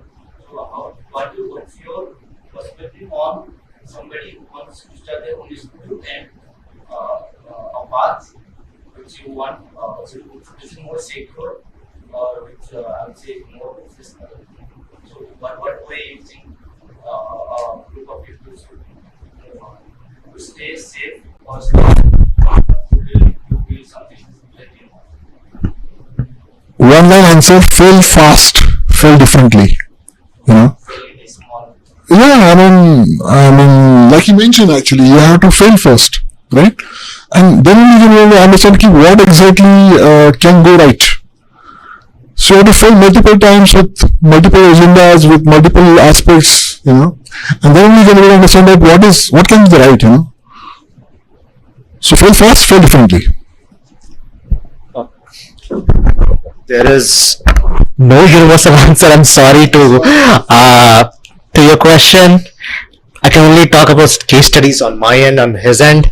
Like when VK started out the studio, he started making his own games. Of course, he had envisioned like this is exactly what I want to make, but initially he had to take up like service-based projects to keep the company afloat and work on his same games. My case is a bit different. My studio is a part-time studio. Like everybody works 3 hours a day. That's not more than that. I work a full-time job and I use that to fund my studio. You can use something else to fund your studio, like whatever works in your business model. Maybe you have a wife who's filthy rich. Who knows? Your source of income. Like if you're starting your studio, it is your job to find a source of income regardless of whatever the means necessary. I mean, don't do criminal stuff, please. The idea is like find whatever ways to make the company afloat, but do not lose your employees in the process. You brought them on board with a particular vision in mind. Hey, we want to make the next GTA. All right, what are we making? Next Flappy Bird. Why? Because this puts food on the table. They'll probably sustain it for a month or two, but you'll lose them if you keep continuing doing that and not work on the thing that you promise. So deliver on what you're trying to do, find other alternate ways. There are so many broad answers. There's no standard definition to it. I think the best way I can tell is come aboard and figure it out. Let's share our stories.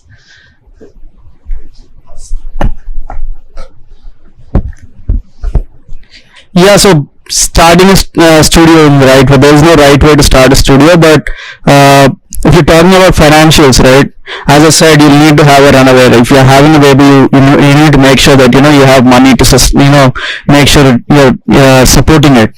So it's just like that. So you either make money to service, you either make have a full-time job like he said, or maybe you don't start fully commit to the studio first, slowly start building a project in stealth, and then if you find some investors or publishers or something like that, you could go full-fledged.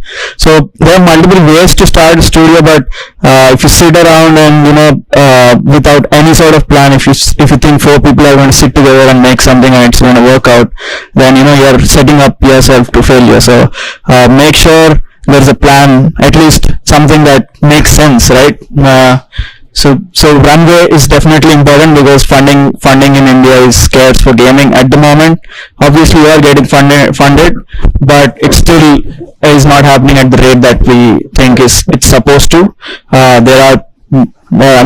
I've seen a stat where gaming companies together have raised 2 billion in India in the last 5 years. So yes, there is money, it's just not enough. So at the moment, I would encourage you to have demos, vertical slices when you're already part of some full-time position, and then jump into a studio if you have something promising, because gaming is entertainment at the end of the day, and something that's entertaining to you might not be entertaining to a bunch of people that are trying to give you money, right? So these people are heavily based on numbers. They'll tell you what the target audience are, who are you targeting, what are the kinds of games that with similar size have made, and how do you think you can justify the same amount of sales or something like that. So there are a number of questions that you'll have to be prepared for, and there's no right or wrong way to start a studio. What I'm trying to emphasize is that if you are doing something risky, there needs to be a plan B. It could be a service, it could be your full-time position, or it could be your IT job and you're jumping into this, something like that. You need to have a backup. Without a backup, you're just setting yourself up to a foggy way. You don't know what's going to happen, and you're also leading your team along with you into that pit. So have a roadmap, have 1 year runway at least to begin with, and then you can start about starting a studio. Before that, just don't think about a studio, just think about them as games. They will in turn take care of you and build a studio. So yeah. This will be a last question. Can we list 5 last failures we have done in last 2-3 years? Top of them, it changed your career. Then students can see that it should be a defining point in their life, or going to that, or may not going to that. That could be one case. If you can share. So some of the question you're asking us to explain how to shape it. It's a hyper casual game.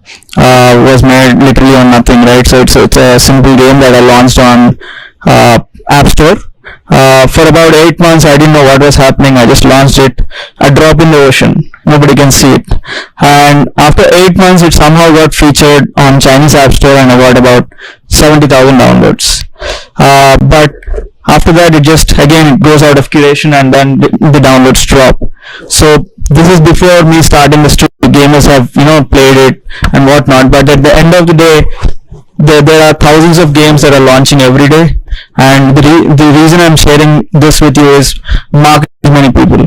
If the audience don't know about your game, then there's no point in committing yourself for 3 years or 4 years and making the game. You'll need to figure out a marketing strategy from day one. If you don't have a marketing strategy, find a publisher and let them figure out the marketing strategy. If you are doing an in-house marketing strategy, find the money for marketing, because I'm telling you 70% of your video game budget is going to go for marketing if you're going to do it on your own. So I think that I would necessarily not call it an exact failure, but it was made on nothing. But I definitely did learn that marketing is way more important than making. I mean, obviously you need to have a good game, but if there is no marketing, then your game is nothing. So I have like 2 failures that I'd like to share. One is when I was literally starting out, the first thing I did was, alright, let's open up Unity or Unreal and just try to make something. Let me make a Flappy Bird clone or a Temple Run clone or something like that. And I did this for multiple projects, and how many of them do you think ended up seeing the light at the end of the day? Zero. Not a one single one of them. So the thing that I learned is write down your ideas first. Like, don't jump straight into the engine. Like, put down your thought process onto a piece of paper, chalkboard, or even write on the soil. It doesn't really matter, or just talk to somebody. Hey, this is exactly what I want. When I press this button, this is exactly what will happen, and this is exactly what the things will go on and all that. If you have that thing figured out, the probability of you seeing through your game will increase exponentially. That is one advice I would give. Like, to folks, like, this is stuff that I failed like multiple times, and God knows how many game projects are there in my external hard drive which haven't seen the light of the end of the day. But the same principle applies. And the other thing is, if you start on a game, see it through. Like, ship it. Even if it's bad, ship it. Even if it's ugly, ship it. Get the criticism for the public, get the hate, get the positiveness. It will change you, it will inspire you, or it will teach you a lot of things that you couldn't have learned if you haven't shipped the game. Not just individuals, even big studios do this. If you look at Gollum or Redfall and all that, they knew this game is not gonna work out well and all that, but they still ship it because of all the hate. Every single YouTuber does a deep dive analysis. You're like, this is what went wrong. We missed in our QA thing. Shit, we should have done this differently. Why did we decide to do this? Let's not do this. You learn a lot of things if your game is out there, even if it's ugly. Yeah, it's your job to receive the hate. Don't kill yourself over it. That's part of the industry, but see it completely through. Don't just give up. It's like, I don't want people to judge me just because it's not good. Put it out there for sure, but don't leave it halfway through and say, I'm done with this. We have developed some 25 games earlier, before Tanaji actually, and they failed miserably. Few of them, they did partial, they have seen partial success. So, I understood one thing out of that. Only having a good idea is not sufficient actually. Of course, you need to figure out a good or the best idea possible for your, end customer or end gamer, to which you're going to cater. But as this is a marketing world and you're just dropping the ocean. So you need to figure out that how I'm going to, market the product, right? If it is a product market fit or not. See, if you have spent 2 months to develop, that means that you might have spent almost lakh or 1.5 lakhs rupees to develop. So that would be a development cost. But what about the marketing, So I'll put some light on marketing as well. So for your game, you need to have some marketing budget as well, So on monthly basis, maybe if you put, let's say 50,000 or 1 lakh for marketing, so you need to figure out what is ROI. So how much I'm getting back as far as my marketing money is concerned. Is it like 2 lakhs or 3 lakhs I'm getting back out of the market? So how it's going to happen actually? Are my products, are my enough purchases happening? Are there enough ads in the product actually? So how I'm going to get back the money? So that's the first thing you should keep in mind, and then only you can be able to have chances of survival. So that's my thought on for all young entrepreneurs or all young game developers. You need to put this thing in mind actually. It's not only development, because many times what happens is like people only focus on having a good game, and they just don't know what's the market is like, So there are only few ideas once in a blue moon. They are like unique and original. Peter Thiel has a book called 0 to 1, in which he mentioned that all the basic original ideas are like very, very rare to have. So all these games are like mimics, So they have, the earlier versions, and then you polish them, you pick them a little, and then you came up with some small innovation, and then you push it again. For example, if you have, let's say, Super Mario, you can have Jai Hanuman, that is an Indian version of that, but that's not sufficient, So you need to have basic genuine ideas to create a product actually, and it will take a while. It's not happen, out of the blue actually. And if you don't have them, so don't fake, don't fake it actually. So that's the solution I can give to you. Thank you. Because I feel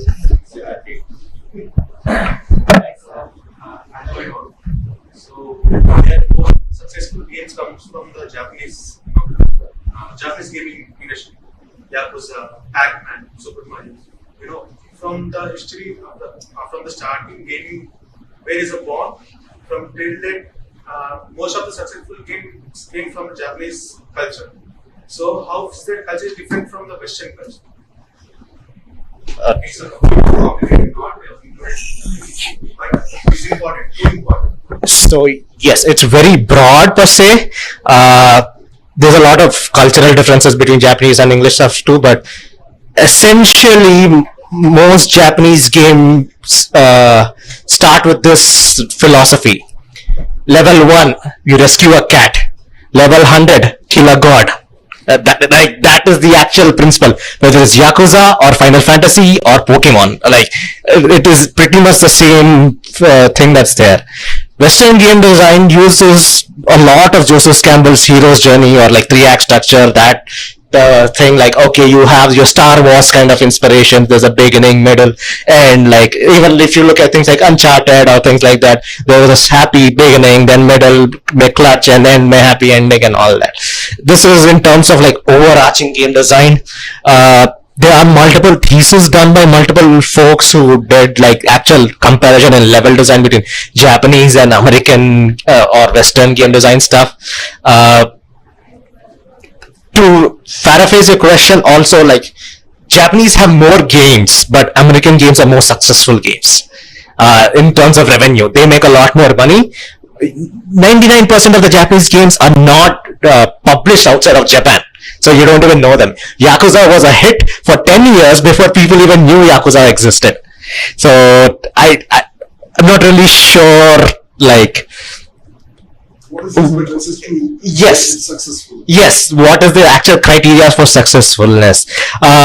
It's a completely different industry driven by its own culture, but it also has foundational game design rules into its the actual philosophy. It keeps itself distinguished, but also in scope. I don't think there's a better way to explain such a broad question. I'm sorry. Yes. So there is stories. They are from that story. It's inspired from the Western, but the design is the Japanese design. Yes. But the stories for the game is for the very Yes. Whenever Japanese do story, they do not use a 3-act structure. They use something called as Johakyu, which is the 5-act structure. They break things down into very different segments and all that. They have a different things, how to control your pacing. That's why you feel like this seems like a Western theme, but also something's different. So yeah, it's something that's there in the original Japanese plays, what they did in the Sengoku era and all that. So it has a cultural influences, but they cater to a universal audience. That's something that you have to appeal. I'm sure I'm seeing a lot of games at IGDC, and over here also many games are actually catering to an Indian audience, but you have to understand you have to cater your games to a global audience if you want to stand out on a global space. Yeah, it's okay to start small, and it is fine. It's just they look things at a grander picture. That's it. I mean, the base argument that Japanese games are the best has been there forever. So the West versus the East, right? So it has been there forever, and I wouldn't say one is successful over the other, but I understand where you're coming from, where Japanese developers are the most hardworking, I would say. Yeah, exactly. Even the latest Elden Ring, they put in so much content in it. Even after 100 hours, you have something to play in these games, and that is that also plays in the fact that the economies are very different compared to Japanese economy and US economy, where US is more about quality over quantity, and Japanese are more about heavy gameplay influence, and they are more arcade driven because their culture has arcade. They kickstarted arcade when there was no industry to begin with, and even today the biggest consoles, Sony and Nintendo, are their home bases are there. So they know gaming way before it was a mainstream thing. They had to promote gaming in US. Sony had to have some. Microsoft came in way late, 2 generations late, if I'm not wrong. Yeah, but still Sony had at least one PlayStation that already launched. Yeah. Then Microsoft jumped in. Yeah, so we still have 2 consoles that are driving their economy in Japan itself, right? So definitely, like they have built a culture of making games. At the same time, their anime culture, then the manga culture has kind of made them well known for art too in general, right? So yes, there is no argument that who's better, east or west, but I would say that the culture of overworking, the culture of skill, being the masters, right? Even their sushi, they have to master it for 10 years or something. So they have the culture. The mastering of skill is something that is baked into their culture, and that's the reason why they do everything. They approach everything with such craftsmanship.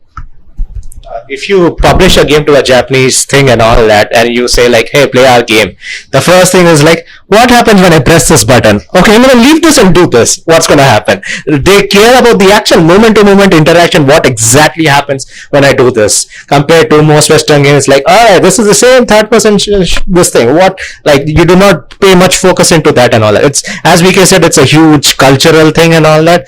And also Kiroshi, it's good or bad, I prefer that's the sad part of it. If you guys are not familiar with it, Japanese have this extremely overworking cultural thing that's there in their society. Essentially, like, if you come back home at 6:30 in the night, your neighbors will mock at you. Look at him, he's coming back home so early, he's just slacking off. So it creates a societal pressure, and the sad part about it is there's a lot of suicide rates also in Japan, so because of this overworking culture.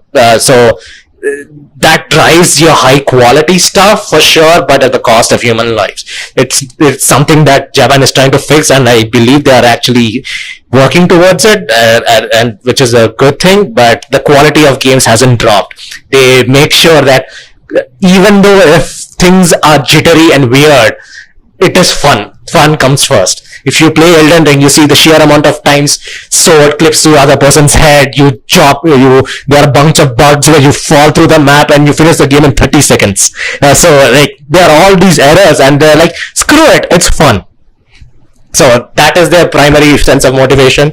Most of Western studios are story-driven stuff because of Hollywood influences and all that. So add your cultural influences into it, but explore it to a worldwide audience. He hasn't mentioned about the Korean games. Korean games. Oh, well, those are MOBAs, and like the arcades, like they get stuck in the gaming zones. Yeah, that's like, there's a saying in industry, like, if you think you're good at something, remember there's always a Korean who's better than you. Like, scary people who are so good at their job, you'll actually be terrified. Like, hands on, if you ever meet a Korean developer, no, he's miles better than you. I mean, Seoul is the possible capital of the gaming in the future. That's what I feel like, actually. So maybe we can Google the games, play, and then have more opinions, about the Eastern games, maybe in the future. Okay, guys, we are closing. We had a great, we'll open up the floor, and we're here, we're offline, you can talk to us. I hope you had a good, informative session. I hope you understood a lot about gaming, career opportunities, and how to convince your entire family. So, yep, thank you for being a great audience.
thanks for the invite for this lovely event, especially the gaming weekend, because it's one of a kind.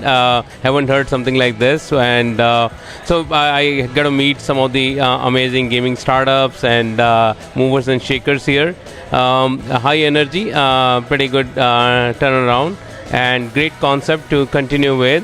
So yeah, it was fantastic, and all the more. Largely because I happen to be here at E-Galleria Mall, which is like very techno mall, and that also gives me I would like to congratulate, because it's not something easy for anybody to get tempted not to bring Shopper Stop and Lifestyle and all those kind of brands and focus only on the technology aspect, and the bringing only the brands, focusing on technology. And at the same time, I was there at T Hive, which is like, again, in you don't get to see these kind of places in a mall. So amazing concept, greatly executed, and I definitely wish them all the best to continue kicking some asses here. And at the same time, congratulations to the event organizers of the gaming weekend for pulling off this fantastic event in such a short amount of time. And that shows the power of Hyderabad ecosystem, because you just call and people are available. So yeah, congratulations, thank you very much. I had a great time in this event. Hyderabad Gaming Weekend event was pretty amazing. Go Digital Now was the sponsor of this event, and they were very helpful with everything. We had a great time telling about game. We got great feedback. So our name of the game is Elemental. You guys have to play it. And once again, thanks a lot to Go Digital Now and also Hyderabad Gaming Weekend event. Thank you very much. So we are here at Hyderabad Gaming weekend, and I think we are having a great time. A lot of people are actually completing our game. So we are showcasing Occult Chambers today and for the past 3 days, and we are having a good time. And thank you for Go Digital for conducting this event, and we are very thankful for the organizers to have such a good event.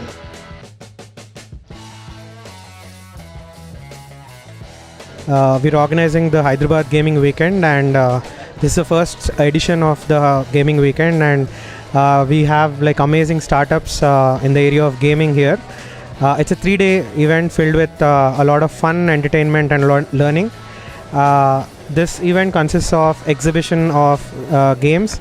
It also has interesting panel discussions in the area of gaming, metaverse, AR, VR, and also an interesting series of pitches by startups to raise funding. So Go Digital Now is very proud to conceptualize and create a platform for gaming startups in the ecosystem, and this is the first edition of the gaming weekend. And Go Digital Now is a venture studio that helps startups from their 0 to 1 journey, and we are pretty much upbeat on the industry of gaming, and hence conceptualized the Hyderabad Gaming Weekend. And the idea is to create a platform for all the startups in the area of gaming in their journey, of course, and not just only in fundraising, but give them the mentoring, the services and required stuff for the startups to kind of become successful in their journey. So once again, I think welcome all to the weekend. This is a free event where people can come join, and learn from various gaming startups if you are a gaming enthusiast, and more importantly have fun. So thank you so much. Hello, I'm Praveen from Disobey. We are coming up with a new streetwear and sneaker brand through a game. So players need to play this game to win exclusive collectible items. And we really thank for Go Digital Now and E-Galleria for giving us this opportunity to present over here. From last 2 days, we got amazing traffic, and a lot of people visited our counter and downloaded our app and gave amazing feedback. This would have been possible if we ever did online. With this physical approach, we actually could record the expressions and the feedback, real-time feedback of the players.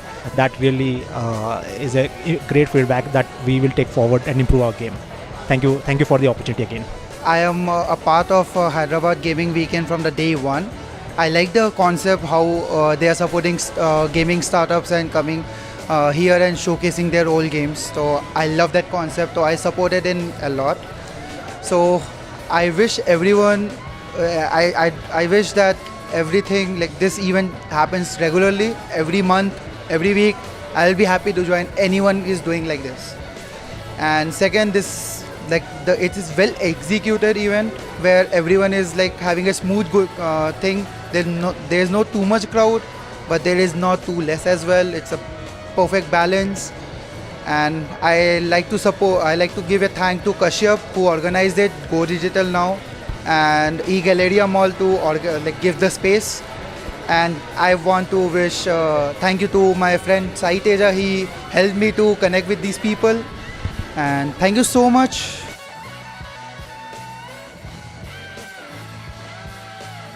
I'm here at the gaming weekend in Hyderabad at eGalleria Mall. Fantastic job done by Kashyap and the Go Digital Now team. Over the last 2 or 3 days, have met some amazing startups building some amazing products here. Now I really understand why people say that Hyderabad is literally leading the wave to take India global. It has been an extreme pleasure by connecting with all these amazing minds here, the young folks who are literally defining the space of gaming. And yeah, I'm sure I'm going to be visiting here more and more and collaborating very closely with a lot of folks here. And yeah, looking forward to that. Thank you so much, Kashyap, for inviting me. It has been a pleasure. This event was an amazing event, like Hyderabad Gaming Weekend, the first ever gaming weekend. It's a very big opportunity for small startups like us. I would like to thank Go Digital and eGalleria for giving us this opportunity. We have got a lot of feedback for our games, and also we were able to meet potential investors. I'm very happy to be part of this. Thank you very much. We are working on a Desh VR, which is an Indian tourism-based metaverse, where you can have an explore to the different places, like a landmark like a Hyderabad, like Charminar, and also the most exhibited place and popular place in exhibition of Hyderabad is Nampalli. So where you can have a virtual walkthrough and have a virtual experience. And this weekend, the weekend which I had the gaming weekend, which make it like a cool experience, and we got exposed to a lot of users, and very then curious about knowing about a game, and has been seen what we are doing for the future. And it has been a great weekend which is connected by the Go Digital Now, and it has in the eGalleria Mall. This was a wonderful experience for us, and we with our team we had a lot of enjoyment, and we got a good response from them, and thank you for this giving an opportunity.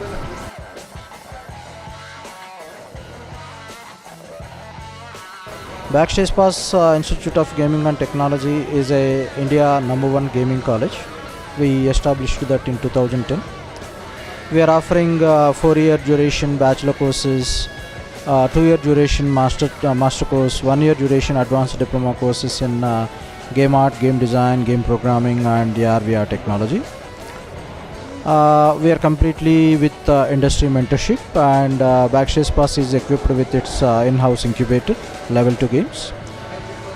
Students are exploring their skill and doing all the experiments as part of the course to develop the games, to learn from the industry experts and all. And about this Hyderabad Gaming Weekend, thanks to the eGalleria Mall and Go Digital people to host this event. We are the educational sponsor for this event, and it's a good initiative, and it's really helpful to the startups and students and parents community to create the awareness about the industry, job prospects, etc. Hyderabad gaming event దగ్గర మా game showcase చేసుకోవడానికి మాకు opportunity వచ్చింది. It was such a wonderful experience. 3 days చాలా బాగా వచ్చారు crowd. We got really good feedback. And so my co founder Dhiraj చెప్పు.